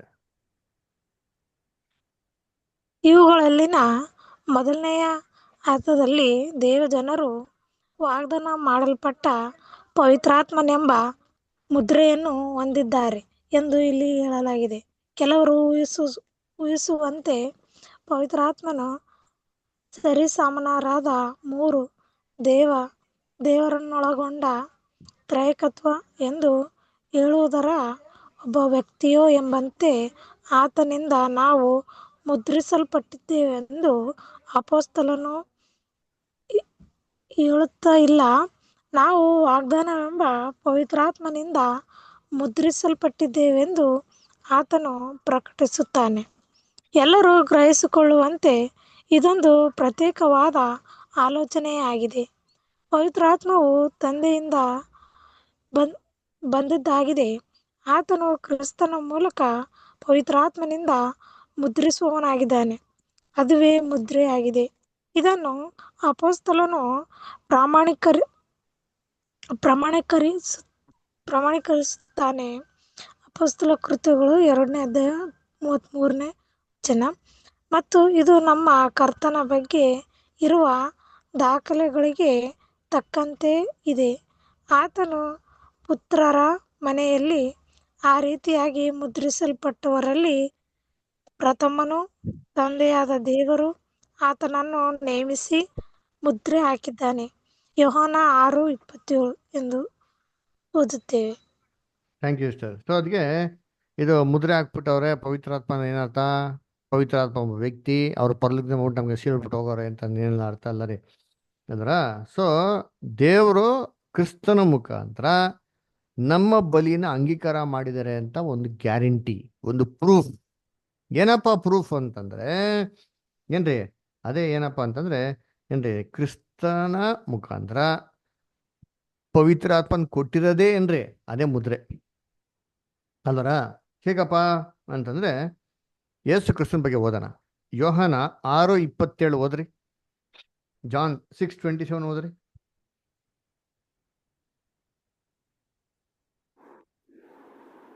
ದುಡಿಯಿರಿ, ಕೆಟ್ಟು ಹೋಗುವ ಆಹಾರಕ್ಕಾಗಿ ದುಡಿಯಬೇಡಿರಿ, ನಿತ್ಯ ಜೀವಕ್ಕೆ ಉಳಿಯುವ ಆಹಾರಕ್ಕಾಗಿ ದುಡಿಯಿರಿ. ಇಂಥ ಆಹಾರವನ್ನು ಮನುಷ್ಯಕುಮಾರನು ನಿಮಗೆ ಕೊಡುವನು. ಇದಕ್ಕಾಗಿ ತಂದೆಯಾದ ದೇವರು ಆತನನ್ನು ನೇಮಿಸಿ ಮುದ್ರೆ ಹಾಕಿದ್ದಾನೆ ಅಂದನು. ಆತನನ್ನು ನೇಮಿಸಿ ಮುದ್ರೆ ಹಾಕಿದ್ರೆ ದೇವರು ಕ್ರಿಸ್ತನ ಹೆಂಗ್ ಮುದ್ರೆ ಹಾಕಿದ್ರು? ಅದರ ಪವಿತ್ರಾತ್ಮ ಕೊಟ್ಟು ಏನ್ ಮಾಡಿದ್ರು? ಆಕಾಶವಾಣಿನೇ ಬಂದ್ಬಿಡ್ತು, ಈಗೋ ನನ್ನ ಏನ್ರ ಪ್ರಿಯ ಮಗನು ಅಲ್ವರ, ಈತನಲ್ಲಿ ನಾನು ಮೆಚ್ಚಿದ್ದೀನಿ. So that was a guarantee, that was a proof. ನಮ್ಗೇನು ಆಕಾಶವಾಣಿ ಬರಲ್ಲ ಅದರ, ಯಾಕಂದ್ರೆ ನಾವೆಲ್ಲ ಪರಿಶುದ್ಧರಾಗಿಲ್ಲ ಅದರ. ನಮ್ಗೇನು ಅಳ್ತೆ ಇಲ್ದಿರ ದೇವ್ರ ಪವಿತ್ರಾತ್ಮ ಕೊಟ್ಟಿದ್ರೆ ಹಂಗೆ ಆಗಿರೋದು ಅದರ. ಆದ್ರೆ ನಮ್ಮ ಒಂದು ಏನ್ರಿ ಬಲಿನ ಕೂಡ ದೇವ್ರ ಸ್ವೀಕಾರ ಮಾಡೋದು ಹೇಗಪ್ಪ ಅಂದ್ರೆ ನಮ್ಗೆ ಸ್ಪಿರಿಟ್, ಹೋಲಿ ಸ್ಪಿರಿಟ್ ಕೊಡ್ತಾರೆ. ಅದು ನಮ್ಮ ಜೀವಿತದಲ್ಲಿ ಮಾಡೋದು ನಾವು ಚೇಂಜಸ್ ನೋಡ್ಬೋದ್ರಿ. ಕಾನ್ಸಿಕ್ರೇಷನ್ ಮಾಡ್ಕೊಂಡಿದ್ಮೇಲೆ ಮೊದಲು ನಮ್ಮಲ್ಲಿ ಕಂಡು ಬರೋಂಥ ಒಂದು ಪರಿಜ್ಞಾನ ಏನಪ್ಪ ಅಂದ್ರೆ ಸತ್ಯದ ಪರಿಜ್ಞಾನ. ಸತ್ಯ ಇದು ಅಂತ ಕ್ಲೀನ್ ನಮ್ಗೆ ಏನಾಗ್ತಾರೆ? ಅರ್ಥ ಆಗ್ತದೆ ಅಲ್ವರ. ಆಮೇಲೆ ಸತ್ಯದ ಮಹತ್ವತೆ ಗೊತ್ತಾಗ್ತದೆ. ಸಭೆಯ ಸೋದಗಳ ಅನ್ಯೋನ್ಯತೆ, ಪ್ರೀತಿ, ಅದ್ರ ಮಹತ್ವತೆ ನಮ್ಗೆ ಏನಾಗ್ತದೆ ಗೊತ್ತಾಗ್ತದೆ. ದೇವ್ರಿಗೂ ನಮ್ಗಿರೋಂಥ ಒಂದು ಕಾಂಟ್ಯಾಕ್ಟು. ನಾವು ಪ್ರೇಯರ್ ಮಾಡ್ಬೇಕಾದ್ರೆ ದೇವ್ರು ನಮ್ಮ ಪ್ರೇಯರ್ಗಳನ್ನ ಆನ್ಸರ್ ಮಾಡೋದು, ನಮ್ಮ ಜೊತೆ ದೇವ್ರು ವ್ಯವಹಾರ ಮಾಡ್ತಾರೆ ಅಂದ್ಬಿಟ್ಟು ಅದು ನಾವೇನು ಮಾಡ್ಬೋದು? ನಮ್ಮ ಲೈಫಲ್ಲಿ ಫೀಲ್ ಮಾಡ್ಬೋದು ರೀ ಅದರ. ಇದು ಒಂದು ಕ್ಲಿಯರ್ ಸೈನ್. ದೇವ್ರು ನಮ್ಗೆ ಏನು ಮಾಡೋರೆ? ನಮಗೆ ಮುದ್ರೆ ಹಾಕೋರೆ. ಅಂದ್ರೆ ದೇವ್ರು ನಮ್ಮ ಬಲಿನ ಅಂಗೀಕಾರ ಮಾಡೋರಪ್ಪ, ನಾವು ದೇವರಲ್ಲಿ ಇದೀರಿ ಅಂತ ಹೇಳ್ರಿ, ಒಂದು ಗ್ಯಾರಂಟಿ ಅದರ. ಸರಿ, ನೆಕ್ಸ್ಟ್ ಪ್ಯಾರಾಗ್ರಾಫ್ ಓದ್ತೀರಾ? ನಾಗಿಷ್ಟ ಓದಿ. ನೆಕ್ಸ್ಟ್ ಒಂದ್ ಮಿನಿಟ್ ಅದಾದ್ಮೇಲೆ ನೆಕ್ಸ್ಟ್ ನಿಖಿತಾ ಓದಮ್ಮ. ವಾಗ್ದಾನದ ಆತ್ಮನು ಎಂಬ ಹೇಳಿಕೆಯು ದೇವರ ಪವಿತ್ರ ಪ್ರಭಾವಕ್ಕೆ ಉಪಯೋಗಿಸಲ್ಪಟ್ಟ ಪವಿತ್ರ ಆತ್ಮನು, ಸತ್ಯದ ಆತ್ಮನು ಮುಂತಾದ ಇತರ ಶಬ್ದಗಳಂತೆ ವಿವರಣಾತ್ಮಕವಾಗಿದೆ. ಈ ಮುದ್ರೆಗೂ ಮತ್ತು ದೇವರು ನಮಗೆ ಮಾಡಿದ ವಾಗ್ದಾನಕ್ಕೂ ಸಂಬಂಧವಿದೆ ಎಂಬುದನ್ನು ಇದು ತೋರಿಸುತ್ತದೆ. ಮುದ್ರಿತರಾದವರೊಂದಿಗೆ ದೇವರು ಮಾಡಿಕೊಂಡ ಒಡಂಬಡಿಕೆಗೆ, ಅಂದರೆ ದೇವರು ತನ್ನ ಪ್ರಭಾವ ಗುಣಾತಿಶಯಗಳಿಂದ ಅಮೂಲ್ಯವಾಗಿಯೂ ಉತ್ಕೃಷ್ಟವಾಗಿಯೂ ಇರುವ ವಾಗ್ದಾನಗಳನ್ನು ದಯಪಾಲಿಸಿದ್ದಾನೆ ಎಂಬುದು ಸತ್ಯವಾಗಿವೆ ಎಂಬುದಕ್ಕೆ ಇದು ಪ್ರಮಾಣೀಕರಣ ಅಥವಾ ಸಾಕ್ಷಿಯಾಗಿದೆ. ಮತ್ತು ವಾಗ್ದಾನ ಮಾಡಲ್ಪಟ್ಟ ಈ ಸಂಗತಿಗಳನ್ನು ಆತನು ದೇವರು ಪ್ರೀತಿ ಮತ್ತು ಶ್ರದ್ಧೆಯಲ್ಲಿ ನೀಡಲಿರುವ ಪರೀಕ್ಷೆಗಳನ್ನು ನಂಬಿಕೆಯಿಂದ ಸಹಿಸಿಕೊಂಡಾಗ ಬಾಧ್ಯಸ್ಥವಾಗಿ ಹೊಂದಿಕೊಳ್ಳುವನು. ಅಪೊಸ್ತಲನು ಈ ಮುದ್ರೆಯ ಬಗ್ಗೆ ನಂತರದಲ್ಲಿ ಇದೇ ಪತ್ರಿಕೆಯಲ್ಲಿ ಉಲ್ಲೇಖಿಸುವನಾಗಿ, ದೇವರ ಪವಿತ್ರಾತ್ಮನನ್ನು ದುಃಖಿಸಪಡಿಸಬೇಡಿರಿ, ಆತನಲ್ಲಿಯೇ ವಿಮೋಚನೆಯ ದಿನಕ್ಕಾಗಿ ಮುದ್ರೆ ಹೊಂದಿದರಲ್ಲ. ಮುದ್ರೆ ಹೊಂದಿದಿರಲ್ಲ. ಎಫೆಸ 4:30 ಎಂದಿದ್ದಾನೆ. ಇಲ್ಲಿ ಆತನು ವಾಗ್ದಾನವನ್ನು ವಿಮೋಚನೆಯ ದಿನದೊಂದಿಗೆ ಗುರುತಿಸುತ್ತಾನೆ. ಮತ್ತೊಂದು ಮಾತುಗಳಲ್ಲಿ ವಿಮೋಚನೆಯ ದಿನಕ್ಕಾಗಿ ಪವಿತ್ರಾತ್ಮನ ವಾಗ್ದಾನವೆಂಬ ಮುದ್ರೆ ಎಂಬುದು ಬೇರೊಂದು ರೀತಿಯಲ್ಲಿ ಸಭೆಯವರಾದ ನಾವು ಆತ್ಮನ ಪ್ರಥಮ ಫಲಗಳನ್ನು ಹೊಂದಿಕೊಳ್ಳುವವರಾಗಿದ್ದೇವೆ ಎಂದು ಹೇಳುವುದಾಗಿದೆ. ಇದು ಕೈ ಪಾವತಿ. ಇದು ಕರ್ತನು ಮತ್ತು ನಮ್ಮ ನಡುವಣ ಒಡಂಬಡಿಕೆಯನ್ನು ಭದ್ರಪಡಿಸುತ್ತದೆ ಮತ್ತು ನಾವು ಬಲಹೀನರಾಗದೆ ಹೋದಲ್ಲಿ ನಾವು ಈ ವಾಗ್ದಾನಗಳಿಗೆ ಪೂರ್ಣವಾಗಿ ಬಾಧ್ಯರಾಗುತ್ತೇವೆ. Thank you sister, thank you. So ಅದು ನೋಡ್ಬೇಕಾದ್ರೆ ಬೈಬಲ್ ಏನ್ ನೋಡ್ತಾರೆ, spirit of promise, spirit of truth ಅಂತ ನೋಡ್ತಾರೆ. ಏನಕ್ಕೆ ಈ ತರ ಎಲ್ಲ ಹೆಸರು ಕೊಟ್ಟಿದ್ದಾರೆ? Spirit of promise, spirit of deliverance ಅಂತೆಲ್ಲ ಹೇಳ್ತಾರೆ. ಏನಪ್ಪ ಇದು ಅರ್ಥ ಅಂತಂದ್ರೆ, ದೇವರು ಈ ಮುದ್ರೆಯಿಂದ ನಮಗೆ ಇನ್ನೊಂದು ಒಂದು ಶ್ಯೂರಿಟಿ ಏನಪ್ಪ ಕೊಟ್ಟಿದ್ದಾರೆ ಅಂತಂದ್ರೆ, ದೇವ್ರ ನಮ್ಮ ಬಲಿನ ಅಂಗೀಕಾರ ಮಾಡಿದ್ರೆ ನಾವು ಪರಲೋಕರ ಮಾರ್ಗದಲ್ಲಿ ಏನ್ ಮಾಡ್ತೀವಿ, ನಡೀತಾ ಇದ್ದೀರಿ. ದೇವ ಚಿತ್ತ, ದೇವರು ಒಂದು ವಾಗ್ದಾನಗಳ ಅನುಸಾರವಾಗಿ ನಡೆದ ಅಂತಂದ್ರೆ, ದೇವ್ರು ಮಾಡಿದಂಥ ಪ್ರಾಮಿಸ್ ನಮ್ಮ ಜೀವನದಲ್ಲಿ ಏನಾಗ್ತಾರೆ, ಫುಲ್ಫಿಲ್ ಆಗ್ತಾರೆ. ಏನಂತ ಪ್ರಾಮಿಸ್ ಮಾಡಿದ್ದಾರೆ? ಅಬ್ರಾಹ್ಮ ಮಾಡಿದಂಥ ವಾಗ್ದಾನ ನಮ್ಮ ಜೀವನ ನೆರವೇರೋದು. ನಿನ್ನ ಸಂತತಿ ಮುಖಾಂತರ ಏನ್ ಮಾಡ್ತೀನಿ, ಎಲ್ಲರನ್ನು ಆಶೀರ್ವಾದ ಮಾಡೇ ಮಾಡ್ತೀನಿ ಅಲ್ವರ. ಅದೇ ಗಲಾತ್ಯರಲ್ಲಿ ಹೇಳ್ತಾರಲ್ಲ, 3ನೇ ಅಧ್ಯಾಯ ಹೇಳ್ಬೇಕಾರೆ, ನೀವು ಕ್ರಿಸ್ತನಲ್ಲಿ ಇದ್ದರೆ ಏನ್ರಿ, ಅಬ್ರಾಹ್ಮನ ಒಂದು ಸಂತತಿಯವರು, ಅಬ್ರಾಹ್ಮನ ಸಂತತಿಯವರಾದರೆ ನೀವು ವಾಗ್ದಾನಕ್ಕೆ ಅನುಸಾರವಾಗಿ ಬಾಧ್ಯರು ಅಂತ ನೋಡ್ತೀರಿ. ಸೊ ಆ ಪ್ರಾಮಿಸ್ ನಮ್ಮ ಜೀವನದಲ್ಲಿ ದೇವರು ಫುಲ್ಫಿಲ್ ಮಾಡ್ತಂತಪ್ಪ. ಏನಪ್ಪ ಅಶ್ಯೂರೆನ್ಸ್ ಅಂದ್ರೆ, ಈ ದೇವರು ನಮಗೆ ಕೊಟ್ಟಿದ್ದ ಪವಿತ್ರಾತ್ಮನ ಏನ್ರಿ ಒಂದು ಗ್ಯಾರಂಟಿ ಅಂತ ನೋಡ್ತೀರಿ. ಓಕೆನಾ? ಸೊ ಅದಕ್ಕೆ ಇದನ್ನ ಒಂದು ಕವನೆಂಟ್ ರಿಲೇಶನ್ಶಿಪ್ಗೂ ಕೂಡ ನಾವು ಏನ್ ಮಾಡ್ತೀರಿ ನೋಡ್ತೇವೆ. ಕವನೆಂಟ್ ಅಂದ್ರೆ ನಾವು ಸಂಡೆ ಕೂಡ ಬ್ರದರ್ ತೊಗೊಂಡು ಪಾಠ ನೋಡೋದಲ್ಲ, ಅಗ್ರಿಮೆಂಟ್ ಅಲ್ಲ, ಇಬ್ರು ನಡುವೆ ಆಗಂತ ಅಗ್ರಿಮೆಂಟ್ ಏನಪ್ಪ ಗ್ಯಾರಂಟಿ ಅಂತಂದ್ರೆ, ಬಲಿ ಏನ್ ಮಾಡ್ಬೇಕಾಯ್ತು ಅಲ್ಲಿ ಕೊಡ್ಬೇಕಾಯ್ತು. ಅದು ಮಾತ್ರ ಅಲ್ಲ, ಬಲಿ ಎಲ್ದಿರ ಆ ಕಾಲ ಬಲಿಗಳಿತ್ತು. ಈ ಕಾಲದಲ್ಲಿ ಏನಿದೆ, ಒಂದು ಪೇಪರ್ ಮೇಲೆ ಒಂದು ಸಿಗ್ನೇಚರ್, ಪೇಪರ್ ಎಲ್ಲ ಮಾಡ್ಬಿಡ್ತೀರಿ, ಎಲ್ಲ ಅಗ್ರಿಮೆಂಟ್ ಎಲ್ಲ ಇರ್ತಾರೆ, ಎಲ್ಲ ಏನಂತಾರೆ ಕಂಡೀಷನ್ಸ್ ಎಲ್ಲ ಇರ್ತಾರೆ. ಆದರೆ ಸೈನ್ ಮಾಡಿಲ್ಲ ಅಂದ್ರೆ ಅದು ವ್ಯಾಲಿಡ್ ಅಗ್ರಿಮೆಂಟ್ ಅಂದ್ರೆ ಇನ್ವ್ಯಾಲಿಡ್ ಅಗ್ರಿಮೆಂಟ್. ಸೊ ಈ ಕಾಲದಲ್ಲಿ ಹೆಂಗೆ ಒಂದು ಸಿಗ್ನೇಚರ್ ಒಂದು ವ್ಯಾಲಿಡ್ ಆಗಿತ್ತು, ಆ ಕಾಲದಲ್ಲಿ ಏನಾಗಿತ್ತು ಆ ಥರ ಇತ್ತು. ಅದೇ ರೀತಿ ಈ ಪವಿತ್ರಾತ್ಮ ದೇವರು ನಮಗೆ ಕೊಟ್ಟಿದ್ದ ಒಂದು ಅಶ್ಯೂರೆನ್ಸ್, ಒಂದು ಗ್ಯಾರಂಟಿ. ದೇವರು ಅಂತ ಮಾಡಿದಂಥ ಒಡಂಬಡಿಕೆನ ಖಂಡಿತವಾಗಿ ದೇವರೇ ಮಾಡ್ತಾರೆ, ನೆರವೇರಿಸ್ತಾರೆ ಅಂತ ಬಿಟ್ಟು. Okay, next paragraph. ನಿಖಿತಾ ಓದ್ಬೋದೇನಮ್ಮ? ಪುತ್ರತ್ವ ಮತ್ತು ಬಾಧ್ಯಸ್ಥ ಇವುಗಳ ಸಂಬಂಧಗಳ ಒಡಂಬಡಿಕೆಯ ಈ ಮುದ್ರೆಯು ನಮ್ಮ ಹಣೆಯ ಮೇಲೆ ಹಾಕುವ ಬಾಹ್ಯ ಗುರುತುಗಳಲ್ಲ, ಅಥವಾ ನಮ್ಮ ಭೂಲೋಕ ಸಂಬಂಧ ವ್ಯವಹಾರಗಳಲ್ಲಿ, ಪ್ರಾಪಂಚಿಕ ಸಂಪತ್ತು ಮುಂತಾದವುಗಳಲ್ಲಿ ದೇವರ ಕೃಪೆಯನ್ನು ಪ್ರಕಟಿಸುವ ಗುರುತೂ ಅಲ್ಲ, ಅಥವಾ ಇದು ಈಗ ಅಥವಾ ಯಾವಾಗಲಾದರೂ ಗುಣಪಡಿಸುವವರ, ದೇವವಾಣಿಗಳನ್ನಾಡುವವರ ಮುಂತಾದವುಗಳಲ್ಲ. ಯಾಕಂದರೆ ಈ ಅದ್ಭುತವಾದ ವರಗಳನ್ನು ಹೊಂದಿದ ಅನೇಕರಿಗೆ ಆತ್ಮನ ಮುದ್ರೆಯಾಗಲಿ ಸಾಕ್ಷಿಯಾಗಲಿ ಇರುವುದಿಲ್ಲ. ಅಪೊಸ್ತಲರ ಕೃತ್ಯಗಳು 8ನೇ ಅಧ್ಯಾಯ 13-23 1 ಕೊರಿಂಥ 13ನೇ ಅಧ್ಯಾಯ 1-3. ಆಮೆನ್. ಹಾಗೆ ಕಂಟಿನ್ಯೂ ಮಾಡಮ್ಮ, ಇನ್ನೊಂದು ಪ್ಯಾರಾಗ್ರಾಫ್. ಪವಿತ್ರಾತ್ಮನ ಮುದ್ರೆ ಅಥವಾ ವಾಗ್ದಾನದ ಮುದ್ರೆಯು ಮುದ್ರೆ ಹೊಂದಿದವರ ಹೃದಯಗಳಲ್ಲಿ ಅದೇ. ಅದನ್ನು ಹೊಂದಿದವನಿಗೆ ಹೊರತು ಅದು ಇನ್ಯಾರಿಗೂ ತಿಳಿಯದು. ಪ್ರಕಟಣೆ 2ನೇ ಅಧ್ಯಾಯ 17. ಇತರರು ಇದರ ಫಲಗಳನ್ನು ಆತನ ದಿನನಿತ್ಯದ ಜೀವಿತದಲ್ಲಿ ಕಾಣಬಹುದು. ನಮ್ಮನ್ನು ಅಭಿಷೇಕಿಸಿ ಕ್ರಿಸ್ತನ ಅನ್ಯೋನ್ಯತೆಯಲ್ಲಿ ಸೇರಿಸಿ ನಮ್ಮನ್ನು ನಿಮ್ಮೊಂದಿಗೆ ಸ್ಥಿರಪಡಿಸುವವನು ದೇವರೇ. ಆತನು ನಮ್ಮ ಮೇಲೆ ಮುದ್ರೆ ಹಾಕಿ ನಮ್ಮ ಹೃದಯಗಳಲ್ಲಿ ಪವಿತ್ರಾತ್ಮನನ್ನು ಸಂಚಕಾರವಾಗಿ ಅನುಗ್ರಹಿಸಿದ್ದಾನೆ. 2 ಕೊರಿಂಥ 1ನೇ ಅಧ್ಯಾಯ 22-23. Thank you star. ಸದ್ಯ ನೋಡ್ಬೇಕಾದ್ರೆ ಈ ಪವಿತ್ರಾತ್ಮನ ಮುದ್ರೆ ಏನೋ ನಮ್ಗೆ ಕಾಣಿಸದ, ತಲೆ ಮೇಲೆ ನೆತ್ತಿ ಮೇಲೆ ಮುದ್ರೆಗಿದ್ರೆ ಹಾಕೋರ, ಇವನ್ಗೆ ಹಾಕ್ತಾರಲ್ಲ, ಯಾರೋ ಏನ್ರಿ ಕಾಯಿನ್ಗೆ ದೇವ್ರು ಏನ್ ಮಾಡ್ತಾರೆ, ಮುದ್ರೆ ಹಾಕ್ತಾರೆ. ಎಲ್ಲ ಲಿಟ್ರಲಿ ಹಣೆ ಬರ ನೋಡಪ್ಪ, ಇದೇ ಹಾಕಿರೋದು ದೇವ್ರು, ಕಾಯಿನ್ಗೆ ಹಾಕ್ಬಿಟ್ರು ಅದು ಅವಾಗಿಂದ ಬರ್ತೈತೆ. ಅದೇ ಥರ ದೇವ್ರು ನಮ್ಗೇನೋ ವಿಸಿಬಲ್ ಆಗಿ ಕಣ್ಣು ಕಾಣುತ್ತೆ ತಲೆ ಮೇಲೆ ಮುದ್ರೆ ಹೊಡಿತಾರ, ಅಥವಾ ಸ್ಪೆಷಲ್ ಫೇವರ್ ಏನೋ ಕೊಡ್ತಾರ.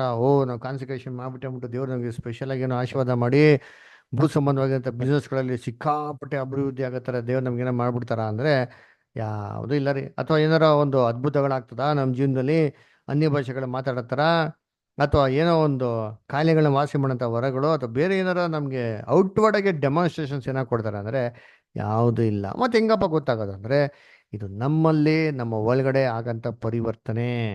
ಇದನ್ನ ನಾವು ಎಲ್ಲಪ್ಪ ನೋಡ್ಬೋದು ಅಂತಂದ್ರೆ ನಮ್ಮ ಫಲಗಳಲ್ಲಿ ಏನ್ ಮಾಡೋದು ನಾವು ಇದನ್ನ ನೋಡ್ಬೋದು. ಅದರ ನಾವೆಲ್ಲ ಎಂತ ಮನೆಗಳು ಅಂತ ನೋಡಿದ್ರಿ ಬೈಬಲಲ್ಲಿ. ನಾವೆಲ್ಲ ನಾವೆಲ್ಲ ಎಂತ ಎಣ್ಣೆ ಮರಗಳು ಬೈಬಲಲ್ಲಿ ಹೇಳ್ತಾರಲ್ಲ, ಎಣ್ಣೆ ಮರಗಳು ನಾವೆಂತ ಎಣ್ಣೆ ಮರಗಳಂತೆ. ಕಾಡೆ ಕಾಡೆಣ್ಣೆ. ನೋಡ್ರ, ಕಾಡೆಣ್ಣೆ ಮರಗಳು. ನಮ್ಮಲ್ಲಿ ಒಳ್ಳೆ ಫಲಗಳನ್ನ ದೇವ್ರು ಎದುರು ನೋಡ್ತಾರೆ ಅಂತಂದ್ರೆ ಈ ಕಾಡೆಣ್ಣೆ ಮರಗಳಲ್ಲಿ. ನಮ್ಮಲ್ಲಿ ಯಾರು ಒಳ್ಳೆಯವ್ರು ಇಲ್ಲ ಬಿಡ್ರಿ ಅಂತೀರಿ. ನಮ್ಮಲ್ಲಿ ಒಳ್ಳೆಯವರು ಯಾರು ಇಲ್ದಿರ್ಬೇಕು. ಇದರಲ್ಲಿ ಒಂದು ಒಳ್ಳೆಯ ರೀತಿಯ ಒಂದು ಕ್ಯಾರೆಕ್ಟರ್ ಮ್ಯಾನಿಫೆಸ್ಟ್ ಆಗ್ತದೆ ಅಂತಂದ್ರೆ ದಟ್ ಈಸ್ ದ ಸೈನ್. ಏನಪ್ಪ, ನಮ್ಮ ಕಾನ್ಸಂಟ್ರೇಷನ್ ದೇವ್ರು ಅಕ್ಸೆಪ್ಟ್ ಮಾಡ್ತಾರೆ. ನನ್ನಲ್ಲಿ ಬದಲಾವಣಿಕೆ ಮೊದ್ಲಿಕ್ಕಿಂತ ಸತ್ತಿಗೆ ಬಂದ್ಮೇಲೆ ನನ್ನ ಬದಲಾವಣಿಕೆ ಬರ್ತಾ ಇದೆ ಅಂತ ನಾವೇನ್ ಕಾಣ್ತಿರೋ ಅದೇ ಕ್ಲಿಯರ್ ಸೂಚನೆ ರೀ. ಏನಪ್ಪ ಅರ್ಥ ಅಂದ್ರೆ, ಮರ ಏನಾಗಿದೆ, ಬೆಳೀತಾ ಇದೆ. ಬೀಜ ಏನಾಗಿದೆ, ಬಿತ್ತನೆ ಆಗಿದೆ, ಮಡಿಕೆ ಹೊಡೆದಿದೆ, ಗಿಡ ಏನಾಯ್ತು, ಬೆಳೀತು, ಮರವಾಗಿ ಏನಾಗ್ತದೆ ಇವಾಗ ಬೆಳೀತಾ ಇದೆ. ಅದ್ಗೆ ಯೇಸು ಕ್ರಿಸ್ತ ಹೇಳ್ತಲ್ಲ, ಒಂದು ಮರವನ್ನು ನೀವು ಒಳ್ಳೆ ಮರನ ಕೆಟ್ಟ ಮರ ಅಂತ ಹೆಂಗಪ್ಪ ಕಂಡುಹಿಡಿಬೇಕು ಅಂತಂದ್ರೆ ಅದ್ರ ಫಲಗಳಿಂದ. ಯಾವ ಫಲಗಳು ಅದರ ಸುಮ್ಮನೆ ತೋರಿಕೆಗಾಗಿ ಮರ ಚೆನ್ನಾಗಿರ್ತಾರೆ. ಯಾವ ಮರಗಳು ಗೊತ್ತಾ? ಅದು ಹೇಳ್ತಾರೆ ದ ಗ್ರೀನ್ ಬೇ ಟ್ರೀ ಅಂತ ಇಂಗ್ಲೀಷ್ ಹೇಳ್ತಾರೆ ಬೈಬಲಲ್ಲಿ. ನನಗೆ ಬೇರೆ ಇದರಲ್ಲೇ ಗೊತ್ತಿಲ್ಲ. ಗ್ರೀನ್ ಬೇ ಟ್ರೀ ಅಂತಂದ್ರೆ ಒಳ್ಳೆ ರೋಡ್ ಸೈಡ್ ಹಾಕಿದ್ರೆ ಗಿಡಗಳೆಲ್ಲ ನಮ್ಮ BBMP ಹಾಕಿರೋ ಮರಗಳೆಲ್ಲ ಹೆಂಗಿರುತ್ತೆ, ಹೊಡೆದೋಗುತ್ತೆ. ಏನ್ ಮೇಲೆ ನೋಡಿದ್ರೆ ಬರೀ ಹಸ್ರು. ನೀವು ಮರ ಕೆಳಗೆ ನಿಂತ್ಕೊಂಡಿದ್ದೀನಿ, ಏನು ಇರಲ್ಲ, ನೋಡಿದ್ದೀರಾ? ಬರೀ ಮೇಲೆ ಮೇಲೆ ಮಾತ್ರ ಒದ್ದಿಕ್ಕೆ ಥರ ಏನಂತಾರೆ ಎಲೆ ಇರ್ತದ್ರಿ. ನೋಡಕ್ ಮಾತ್ರ ಸೂಪರ್ ಆಗಿರ್ತಾರೆ. ಇವೆಲ್ಲ ರೀ ಕ್ಯಾರೆಕ್ಟರ್ ಮ್ಯಾನಿಫೆಸ್ಟೇಷನ್ಸ್. ಹೆಂಗಿರ್ಬೇಕು? ಖರ್ಜೂರದ ಮರದ ಥರ ಇರ್ಬೇಕು ದೇವ್ರ ಮಕ್ಕಳು. ಅದರ ಏನ್ರಿ, ಬುಡದಿಂದ ಹಿಡ್ದು ಶಿರಸ್ವರೆಗೂ ಏನಾರ ಇರಬೇಕು, ಒಳ್ಳೆ ಬ್ಯೂಟಿಫುಲ್ ಆಗಿ ಫಲಗಳು ಕೂಡ ಇರಬೇಕು ಇಲ್ಲ? ಆ ಥರ ಏನ್ರಿ ಒಂದು ಒಳ್ಳೆ ಮರಗಳು. ಫಲಗಳನ್ನ ಏನು ಮಾಡೋದು? ಫಲಗಳು ಹೆಂಗೆ ಕಂಡಿರ್ಬೋದು? ಅದರ ಫ್ರೂಟ್ಸ್ ಏನ್ರಿ? ಫ್ರೂಟ್ಸ್ ಅಂದ್ರೆ ಏನ್ರಿ? ದ ವೇ ಆಫ್ ಲೈಫ್, ನಡವಳಿಕೆಗಳು, ಮಾತು, ರೀತಿ. ಅದರ ಇದ್ರಲ್ಲಿ ನಾವೇನು ಕಲ್ತ್ಕೊಬೋದು ಅಂತಂದರೆ ಏನ್ರಿ, ಇದು ಎಂಥ ಮರಪ ಅಂತ ಅಂದ್ಬಿಟ್ರು. ಅದರ ಅದಕ್ಕೆ ನೋಡ್ಬೇಕಾದ್ರೆ ಅದು ನಮ್ಮ ಜೀವನದಲ್ಲಿರೋಂಥ ಒಂದು ಸೂಚನೆ. ಏನಪ್ಪ, ದೇವರು ನಲ್ಲಿ ನಾವು ಇದ್ದೀರಿ, ದೇವ್ರು ನಮ್ಮ ನಡೆಸ್ತಾ ಇದ್ದಾರೆ ಅಂದ್ಬಿಟ್ಟು. ಅದರ ಸೊ ನೆಕ್ಸ್ಟ್ ಪ್ಯಾರಾಗ್ರಾಫ್ ಯಾರು ಓದ್ತೀರಾ? ಸರೋಜಾ ಸ್ಟರ್ ಬುಕ್ ಇದೆಯಾ? Saroja sister, Manjula sister. Book ಇಲ್ಲ ಬ್ರದರ್ ನನ್ನ ಹತ್ರ. ಹೌದು, ನಿಮ್ಮ ಹತ್ರ ಇಲ್ವಾ? ಸರಿ, ಓಕೆ ಓಕೆ, 1 ಮಿನಿಟ್.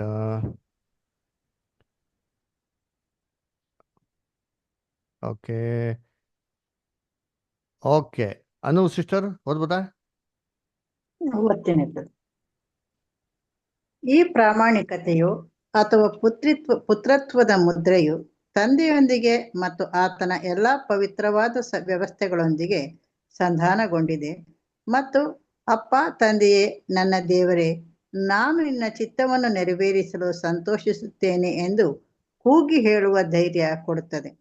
ಯಾಕೆಂದರೆ ಈ ಮುದ್ರೆಯನ್ನು ಅಥವಾ ಪುತ್ರತ್ವದ ಸಂಕೇತವನ್ನು ಹೊಂದಿದವರು ಆತನ ಆಜ್ಞೆಗಳನ್ನು ಕೈಕೊಂಡು ನಡೆಯುವವರು.